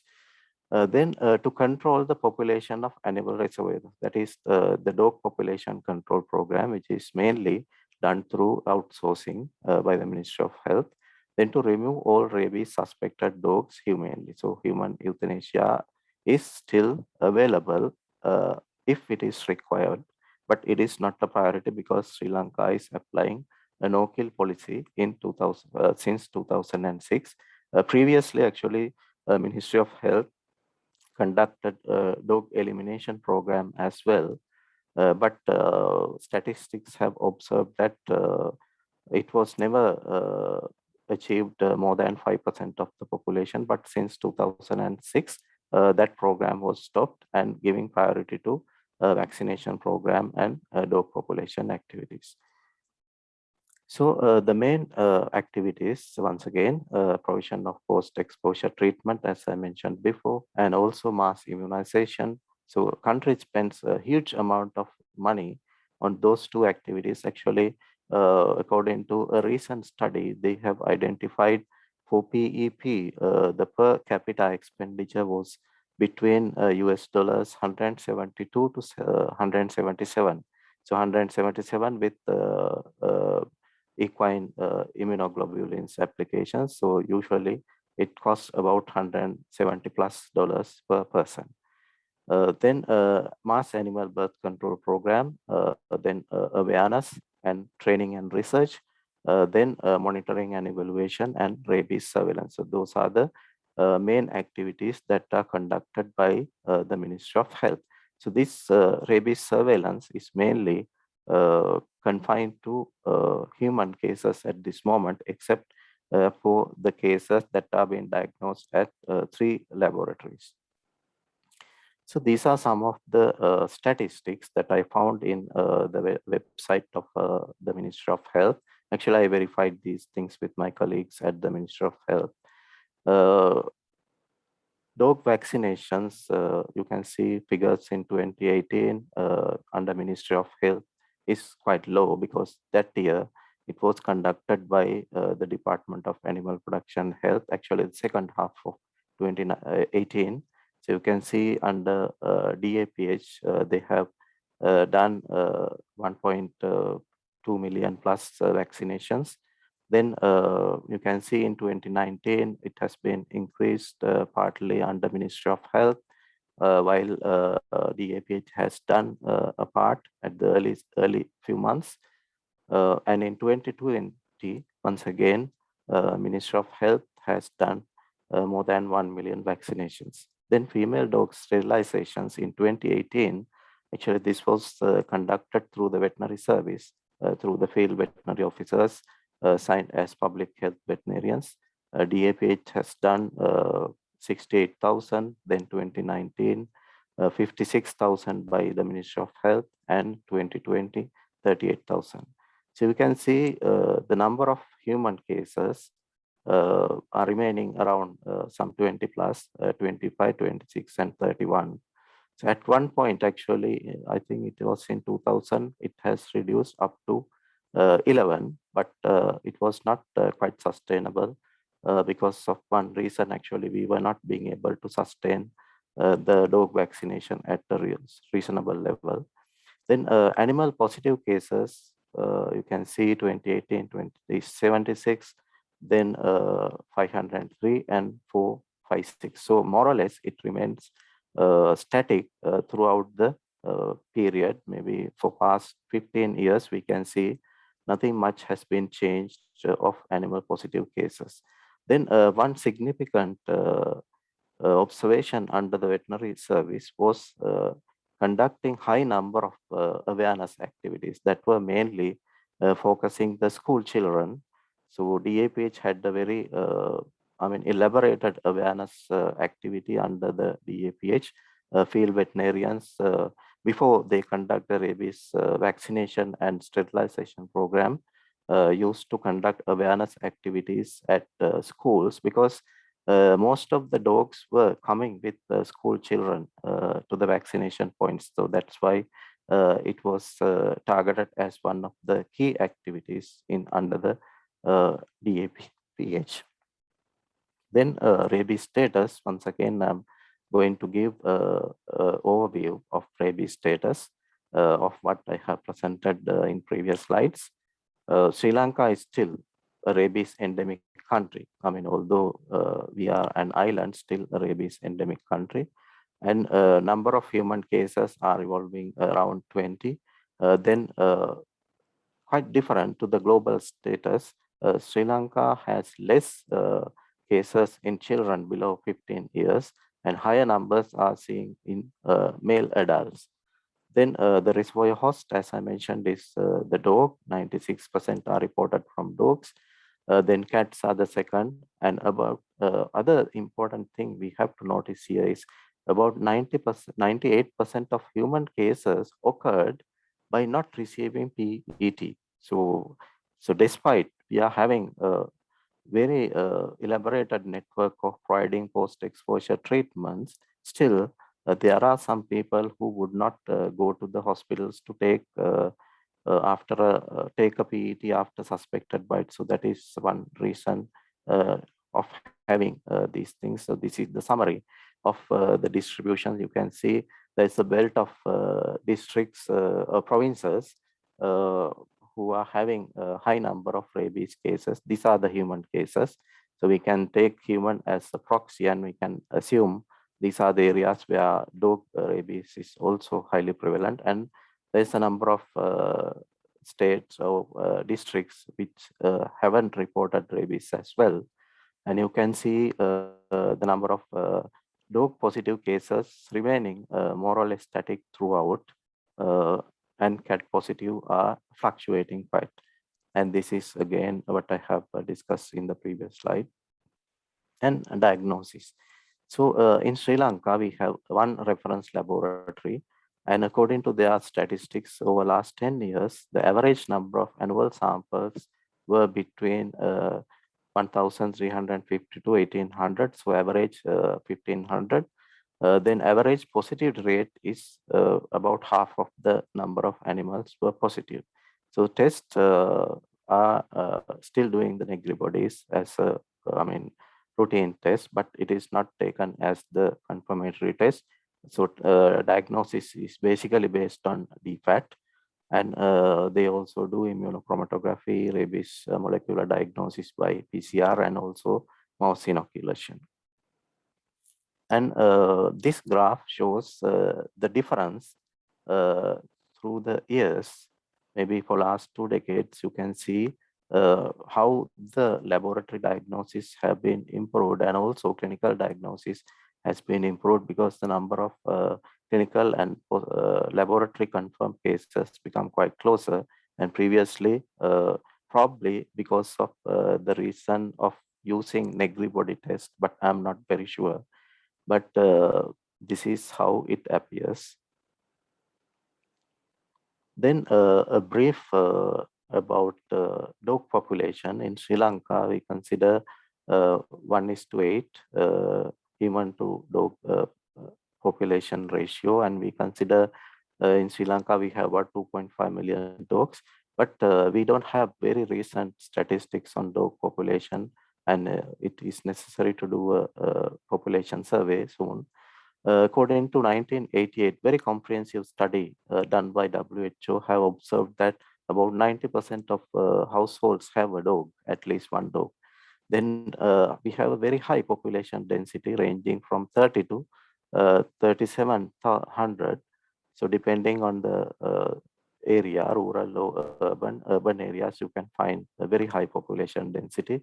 Then mean age is 3 to 4 years, and 24% are below 1 year and male dominant, and less than 10% only unowned. So in Sri Lanka, we find a lot of, I think about 80% of dog population are roaming, but only 10% are ownerless, and somehow owners own dogs also are roaming. That is one problem that we face in vaccination programs. We have to spend a lot of time to catch dogs as well. Then turnover is 30 to 40%, and only 28% of dogs are kept tied, but it is mainly during daytime, but they are also roaming in the night, most of the dogs. Then there are some epidemiological important events took place as well. In 2015, research team from the University of Peradeniya identified bat Lyssa virus. It is called Gunneruwa bat Lyssa virus. This is the 15th Lyssa virus identified, and it is quite close to rabies virus as well as Australian bat Lyssa virus. You can find this publication in the internet. And also in 2020, there was incidents in the Western province reporting rabies in jackals. We still have to understand how this has happened, whether it's a spillover from domestic dogs or whether there's an ongoing sylvatic cycle, that we still have to understand this fact. So this is the situation. And also, I would like to remind few points for the improvement of ongoing rabies control program. So we have observed that in Sri Lanka, the herd immunity we achieved throughout for last several decades were around 40 to 50%. So that is not enough to control rabies.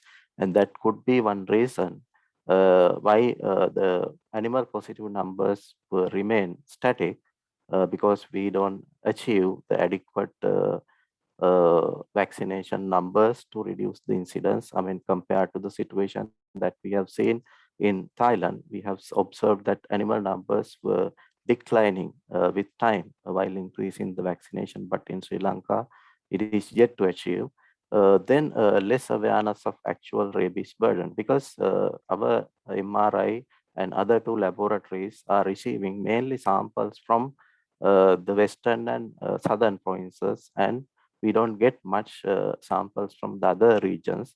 Therefore, we are not 100% sure about the actual rabies burden in the country. So it is important to decentralize diagnostic facilities. Then non-availability of recent dog population data. So that has to be done.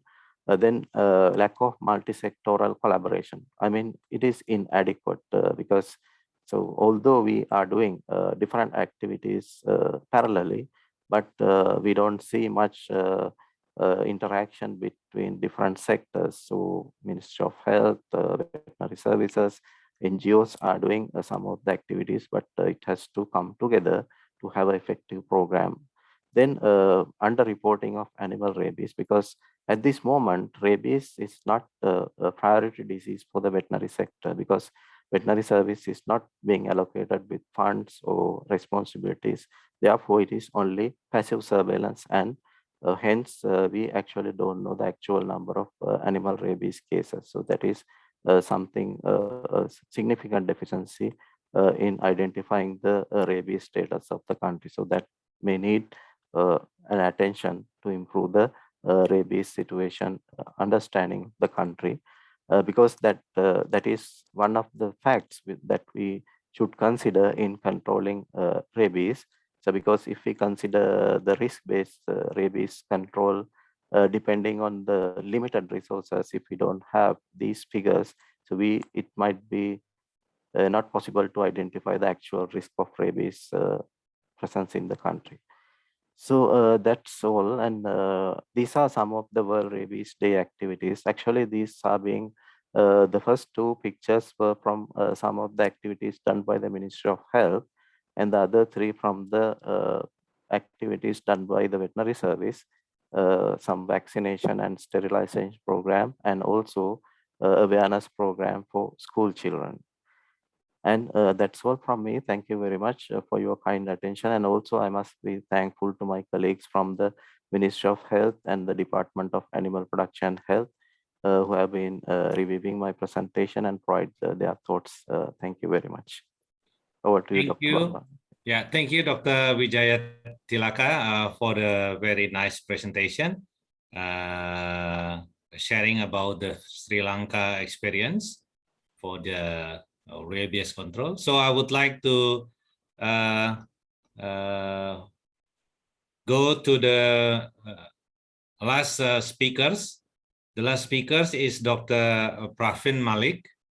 Dr. Malik coming from the Animal Husbandry Commissioner, Department of Animal Husbandry and Dairying, Ministry of Fisheries, Animal Husbandry and Dairying, the Government of India, Krishi Bhawan, New Delhi, India. He is a holder of Bachelor in Veterinary Science and Animal Husbandry in 1990 from University of Agriculture and Technology, Patnagar, India, and the Master of Veterinary Science with major in Veterinary Bacteriology and minor in Biochemistry in 1993 from the GB Pan University of Agriculture and Technology, Patnagar, India. He hold get the PhD with major in Veterinary Microbiology and minor in Biotechnology and Molecular Biology in 2003 from CCS Haryana Agricultural University, Hisar, India. He also holds the Master of Business Administration in Human Resource Management in 2009 from Guru Jambeswar University of Science and Technology, Hisar, India. And final his postgraduate diploma in computer application in 2011 from Sikkim Manipal University, Gangtok. He has many experience in research, support policy in animal disease, drugs, and vaccine, One Health, and members of many expert groups nationally and internationally, and also member of several professional organizations. He published more than 65 publications and 70 presentation papers. Dr. Malik will share to us about the rabies control in India. Dr. Malik, the time is yours. You have 20 minutes from now. The time is yours, Dr. Malik, please. Thank you, Dr. Bambang. Thank you very much for the nice introduction. And good afternoon to everybody. First of all, I would like to compliment the organizers for this wonderful event, on the occasion of World Veterinary Day, and the kind of initiatives, in fact, the Southeast Asian countries and the South Asian countries are taking in controlling rabies. It's really in line with what OIE and WHO are basically.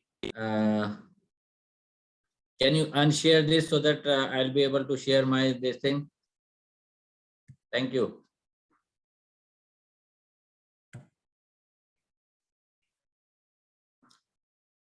Can you see this slide of mine? Is it visible? Yes, please. Thank you very much. Thank you, Dr. Bambang, for confirmation. So, in fact, the kind of organization from VNU Asia Pacific, the university, the Pet Fair, Southeast Asia chapter, and OIE together, they are organizing this. So my compliments and greetings from India, and namaste from India. Just to start, and because the time is already over, so I probably will go through my slides very, very quickly, indicating some points which are being highlighted. So on that tone, let me just start on this. As you all know, that rabies is 100% fatal, but at the same time 100% preventable. So it's like you have to take precautions, you have to take prior mitigation strategies so that you can control. And it's affecting both humans and animals alike. And in India, most of the cases have been coming from dogs, because we have got lots of stray dogs also. If you can see here, we have got around 15 million stray dog population, to the tune of that. So if you go by the total geography, the vast geography, the kind of climatic difference, the kind of geographical variations in the country, the kind of administrative, this one, because it's a federal organization in the country. Some of the powers lie with the central government at the national level. Some of the powers actually go with the states, and both human side health and the animal health are the state subject for that matter.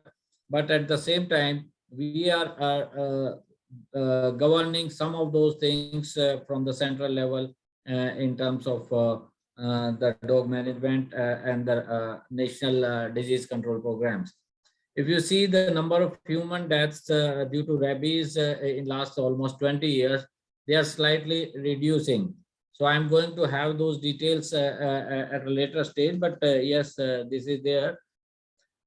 And when we talk about straight away for the control of dog mediated rabies in India, in fact, after this call from the United Against Rabies collaboration, that we call it 0 by 30. That means 0 human deaths from dog mediated rabies by 2030. So our National Center for Disease Control in India, from Ministry of Health and Department of and Health and Family Welfare, they have come up jointly with Ministry of Fisheries, Animal Husbandry and Dairying, a national action plan for dog mediated rabies elimination from India by 2030. It's called NAPRE. In fact, it is going to be launched formally tomorrow on the occasion of World Veterinary Day tomorrow morning. And in this, we have got very, very specifically come up with various state action plans and the central action plans, along with the kind of disease prevalence. We need to study the resource availability in a very, very stepwise approach. So it's a very, very unique thing where the rules of both the central government and the state governments at the community level are already highlighted, and the commitment of all those people who are involved. If you just see the pillars of NAPRE, there is all the pillars have been taken into consideration, whether we are talking about political or administrative commitments to the community participation. And in between, we have got intersectoral coordination, availability of resources and funding, availability of the research options, R&D support. So we have been working on these, and if you can just see the key stakeholders at the central level or at the support level. So everybody has been taken into consideration while formulating this particular plan, which has to be there. And the components for all these departments or the sectors have been delineated very, very clearly, starting from advocacy to monitoring or regulation or awareness generation and all other things. So similarly, the human health components, and these have further been divided into the central responsibilities and the state responsibilities. The existing schemes on the health sector, which is right now known as National Rabies Control Program, has got good surveillance, and they have been working on animal bite surveillances and human rabies surveillance in this through the mechanism for IHIP or IDSP, that is Integrated Data Surveillance Plan program. And these program formats are there. They are working on capacity building, strengthening rabies diagnosis. They have been working on IEC mechanisms for basically a dissemination of awareness material and all those things. They have been basically strengthening the PEP coverage, that is post-exposure prophylaxis coverage in the human cases. And at the same time, they have been talking about the operational research. On animal health sector side, the existing schemes are basically into 4 different buckets. One is called Assistance to States for Control of Animal Diseases, which covers many more diseases, but also rabies has been given a very special emphasis from this year onwards. The second one is from the Animal Welfare Board of India, which is again governed by the Central Animal Husbandry Department, which comes under us, where not only the vaccination but the animal birth control, the ABC program and immunization of stray dogs is there. So a lot many activities are going under this through the state welfare boards or the district welfare boards in the country. Similarly, we have got one Rashtriya Krishi Vikas Yojana. That is a national agricultural development program, where we are providing support not only for vaccination but also for upgrading infrastructure in terms of research as well as the application of the program. And then we have got some state-specific schemes which are in operation in different states.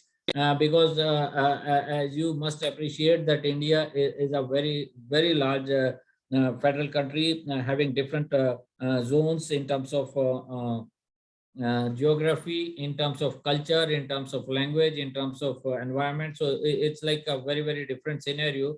So state governments have come up with their specific schemes based on how to take up, and the impact of those schemes I'm going to touch at least two of those examples in the last, how those schemes have affected and have got an impact in this. As far as legislative backup is concerned, in fact, on animal side, the rabies is a notifiable disease for long, and this has been taken up in a formal manner in our act in 2009, which is here. However, on human health side, it is still not notifiable, but the notification is being done under IDSP as a mechanism. Now it has been pursued at a very strong level to make human rabies as a notifiable disease, which is state subject. The central government has requested the state governments to make the human rabies a notifiable disease, and hopefully it's going to be there very soon. In fact, when we have been talking about how we have proceeded in this case, apart from the actual action on the field, research has been a very important thing. So almost 4 years from now, our twinning program has started from one of our veterinary colleges, Rabies Diagnostic Laboratory, that is Karnataka Veterinary Animal and Fisheries Science University, which in collaboration with Commonwealth Veterinary Association, the laboratory has been developed, and a twinning program under OIE was sanctioned. And after 3 years of successful twinning, the lab has been designated as OIE Reference Laboratory for South Asia in 2020. So our colleague, Professor Sri Krishna Islur, has been working as OIE expert. So from there, if you can see down south here from Bangalore, he has been developing a network of laboratories from throughout the states, and has been basically covering almost all those places which are not directly under them. So we have got a network of around 13-14 labs working with them in diagnosis and others. The major activities what Dr. Islur, if you can see here, the man, the bald man in the center along with his team is into strengthening diagnosis and surveillance of rabies in animals in India. And in fact, we have proposed to utilize this lab for diagnosis or confirmation or as a referral lab from the human samples as well. So they have got all the capacities for diagnosis and surveillance of the rabies. So we have started with this network of the laboratories on diagnosis, improving the better testing and quicker testing methods, or also on the vaccinal antibodies, but also at the same time surveillance of the disease. If you just see the kind of surveillance they have started in this,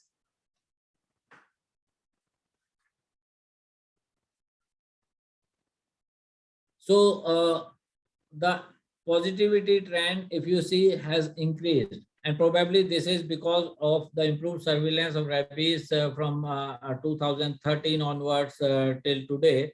And in dogs, the number of cases have reduced because of the activities in this. So the rabies in cattle and buffaloes, which are basically directly related to the production and affecting economy, have also been tested, and whatever have been submitted to the lab, almost 80% plus have been were found positive. So far they have just tested around like 100 plus or something in these laboratories.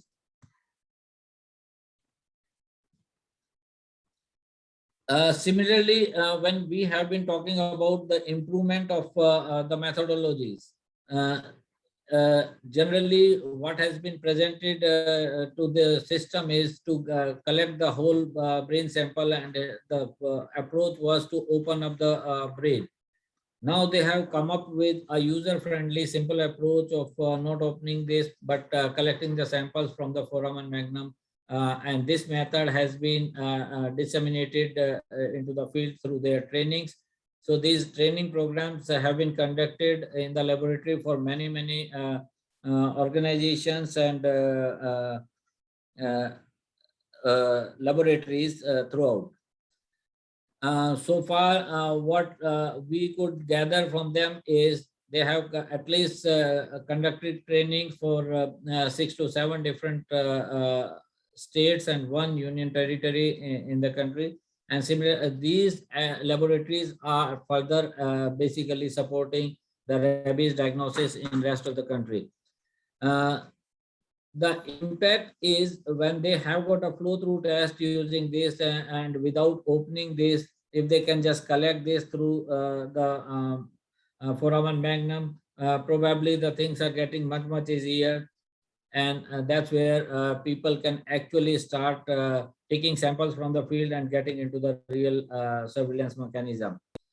Being a leader in this, they wanted to take up this particular mechanism of better diagnostic techniques through lateral flow, better sample collection method, transportation and others. So they have conducted training not only for the Indian parts, but also in the SAARC region for using different things. And some of those during the difficult times of COVID, they have taken these trainings in virtual mode also.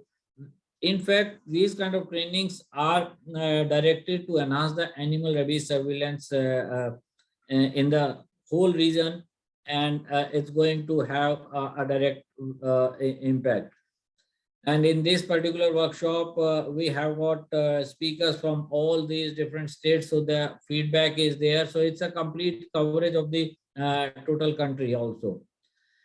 Now, based on like what we have done and how we have been going through with the support of the laboratories, with the support of the system, and the kind of change of mindset both from the central government and the state government, basically, if you just see, one example is the example of the state of Goa. From 1718 to 1920, if you see, they are basically covering almost 100,000 dogs for vaccination. And on this, they have also had the support of the technology using some apps, basically, which was there for the coordination of the complete system. And they could monitor the remote vaccination, which is supported with the animal birth control programs in this. They have also taken this education and awareness in local language. If you can just see here, the material has been converted into the local language, and they have actually educated more than 170,000 children in the school-going children, which can actually take the message to their families and to their community. one important thing that the state has taken up is including the disease awareness on rabies in standard 6 textbook. That is at the age of 11, 12 years of age, the the student can actually read the things in detail as a text, and then this can be taken to the community. It is having a direct impact on this one. Similarly, we have started enhancing the rabies surveillance in the state, where reporting has been increased through the hotline reporting in the public health or the veterinary or health sector domains, and the responses are quick from the states, not only from the state but also with the support of NGOs like Mission Rabies, and diagnosis using the already described test of lateral flow assays or routine postmortems or laboratory confirmations have been done, and based on this, the progression of rabies caused the deaths caused by rabies in Goa since 2017. Now it has come down to 0, and now the official gazette notification has been made that the state is disease free in terms of canine rabies.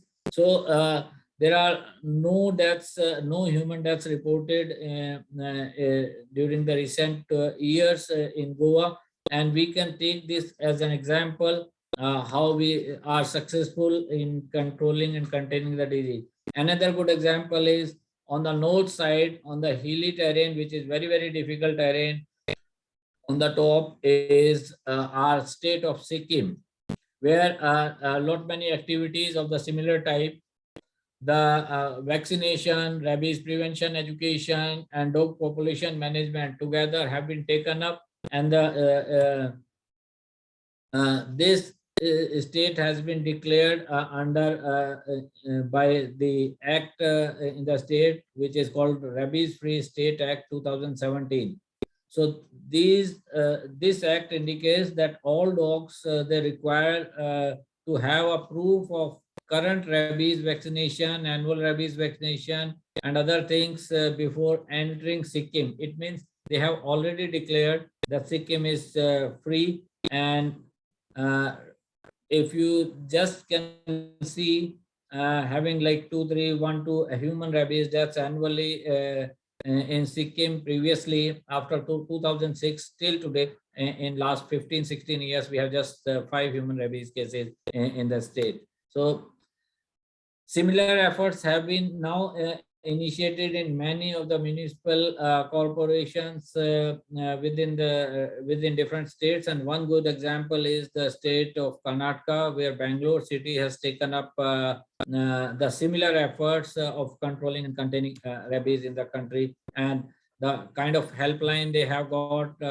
anybody can call them, and in all different zones, different NGOs have been active, which are collaborating together through this helpline, and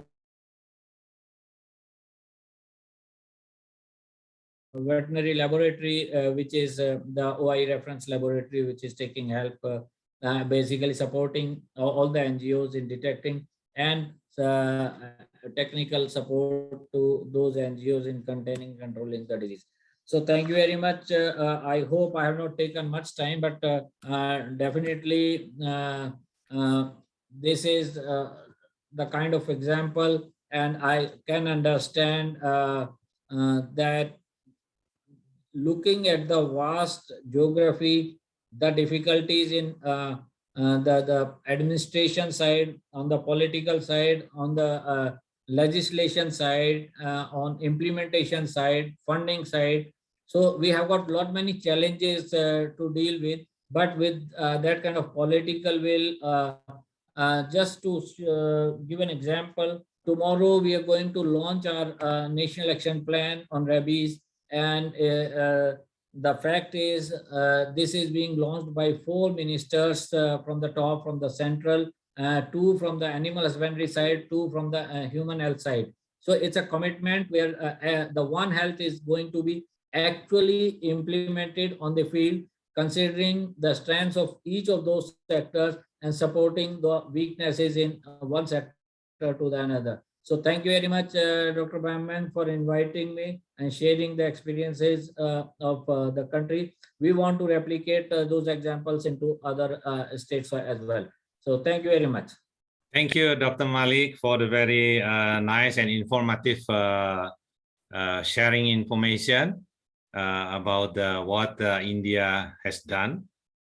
And thank you also for all. Now we are going to the question and answer. Some of question already been answered by the speakers, but maybe some is not so. Maybe speakers can look in the question and answer. If there are any want to explain, additional explain from the question and answer, I would like to give time to speakers, Dr. Leo, Dr. Dabni, and Dr. Tikiri Wijaya Tilaka. Sorry, Dr. Aranella already left because he has another meeting. Is there any want to directly to add the question, or there is some question that not yet been answered by the speakers? Just wait. This is I don't know this anonymous attendee. So this is from Dr. Sri Murtini. How to achieve 70% coverage vaccination in stray dogs? And from Andrea Limley. Also, this the question is maybe already answered by the what are the age group of students for rabies education modules? This is for the Philippines. Dr. Daphne, do you want to answer, because not yet written here? And also the question from Dr. Sri Murtini. How to achieve 70% coverage vaccination in stray dogs, please. So the age group of the rabies education modules is from 5 to 16 years old. So that's kinder 1 up to 4th year high school. Okay. Thank you. And how to achieve 70% of the vaccination in a stray dog? Maybe all of you can also answer if you already has an experience for this. Yeah, may I add some thing for this? Yeah, actually, I don't have experience about achieving 70%, but some method that we are using in Sri Lanka. So we use, I mean, a kind of a stick, I mean, vaccination stick. It is called auto plunger. So without catching the dog, we can do vaccination from a little bit distance. So that is one method. And the other possibility is having some oral rabies vaccine, but the problem is it is not available for dogs, and it might need a lot of research as with available vaccines. So I can remember there was a trial done in Sri Lanka way back, I think about 20 years back, with the vaccine used in red foxes in France. It was a recombinant vaccine of cowpox vaccine. So in that area, actually, they were able to reach this almost 70% coverage on top of parental vaccination in the trial area, but it needs a lot of attention and research over. Thank you. Is there any additional if you want? Yes, Dr. Bambang, in fact, I want to supplement what Dr. Wijaya Tilaka has already indicated. Probably the things which have been experienced in our state of Goa, people have used oral baits also to a certain extent, but the possibility here is not to leave them on the discretion of the animals, but to basically kind of the NGO workers or the community workers who are basically feeding them on a regular basis from, say, our district welfare activists. They are familiar with the dogs, so they go there and actually feed them the oral vaccines rather than injecting. So it's like you are having the individual approach, but the vaccination is very, very easy.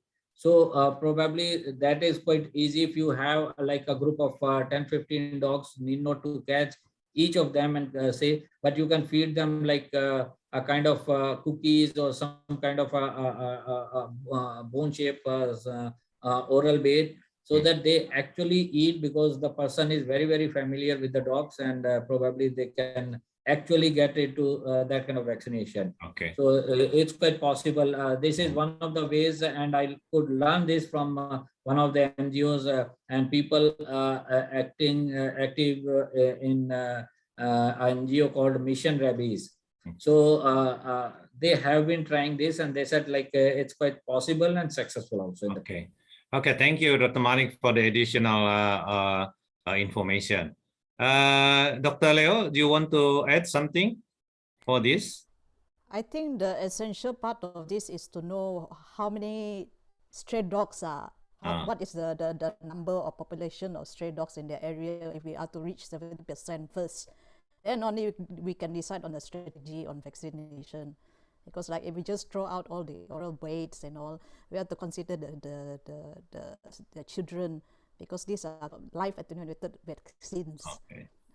So there is a concern that we might not know what it might spill over to these children also if they pick up the baits. That is my opinion. Okay. But we have no experience on oral baits yet. So we are still towards parenteral vaccination. So yeah, that's it from me. Okay, thank you, Dr. Leo. And Dr. Dabney, do you Yes. want to add something? Yes, please. Yes, if I may. So the control of stray dogs is very difficult, and oftentimes the vaccination poses the vaccination for the stray dogs are quite challenging. So what we do here is still implement the laws, but the laws are not perfect even then, the implementation of it. So I guess I agree with the presenters that oral vaccination might be an answer for this, by creating an immune belt and then giving oral vaccines to dogs that are not, cannot be handled like stray dogs, might be an answer for this. And there were efforts way back in 2017 to study this, but the project for the oral baits or oral vaccination in the Philippines had not progressed. So we're looking into this possibility again, maybe sometime in the next few years. Thank you. Okay, thank you, Dr. Dabney. And I believe that there are still many questions from the participant, but once again, the time is limited, and we are strict with time.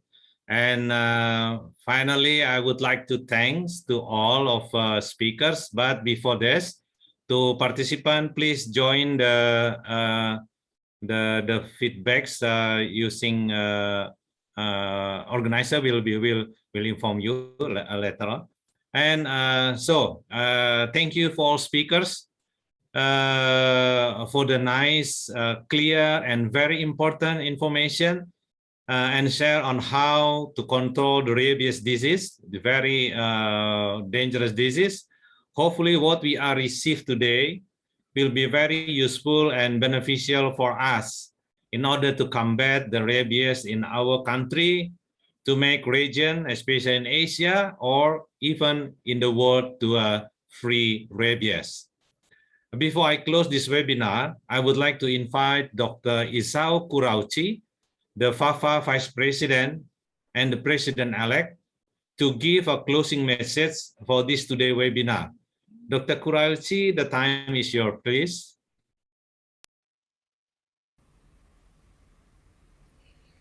Good afternoon.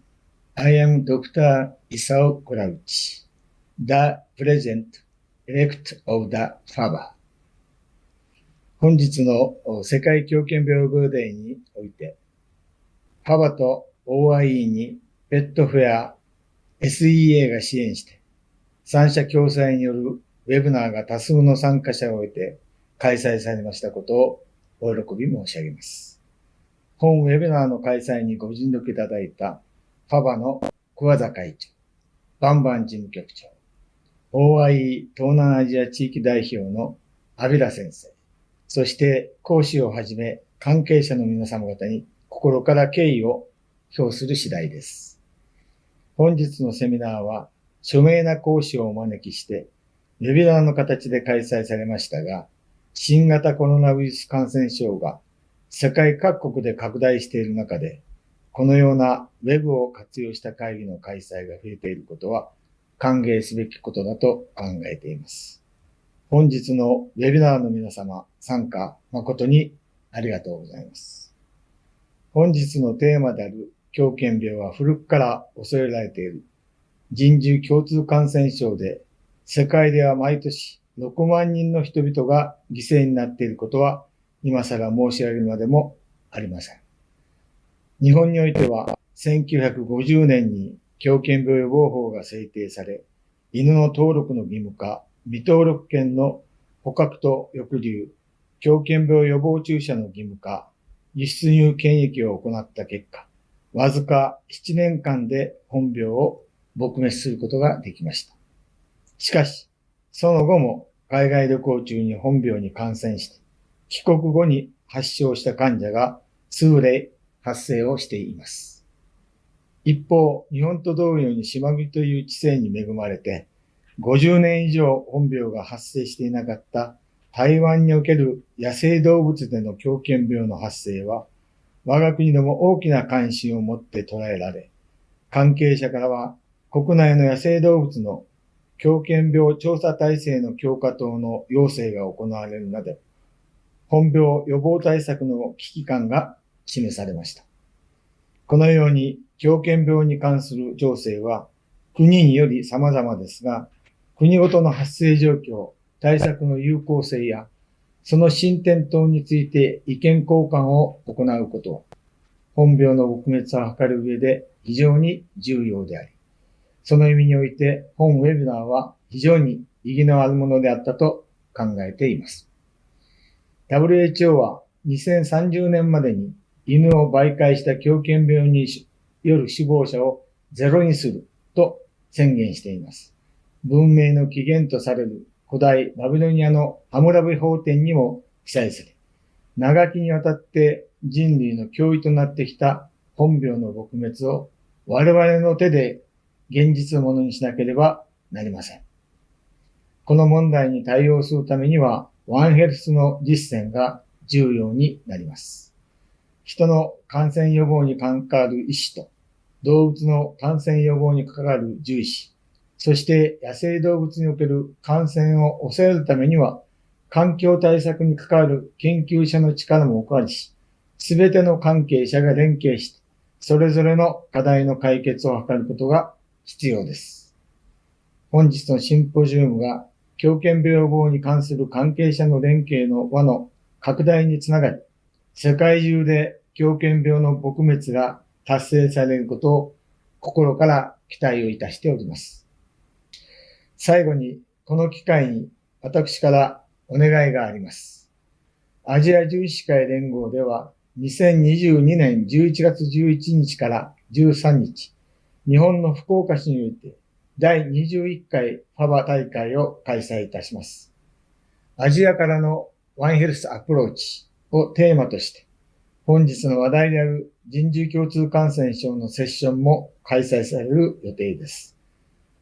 来年秋には新型コロナウイルスの感染拡大も収まっていることを期待し、各国から多くの獣医師及び関係分野の研究者の方々に美しい秋の福岡市においでいただくよう願っております。Thank you very much. Thank you, Dr. Kurauchi, for the very important closing and also information about the next year FAVA Congress will be held in Fukuoka. Now, for the participant, please join the questionnaire organized by the organizer. Now we are coming to the closing.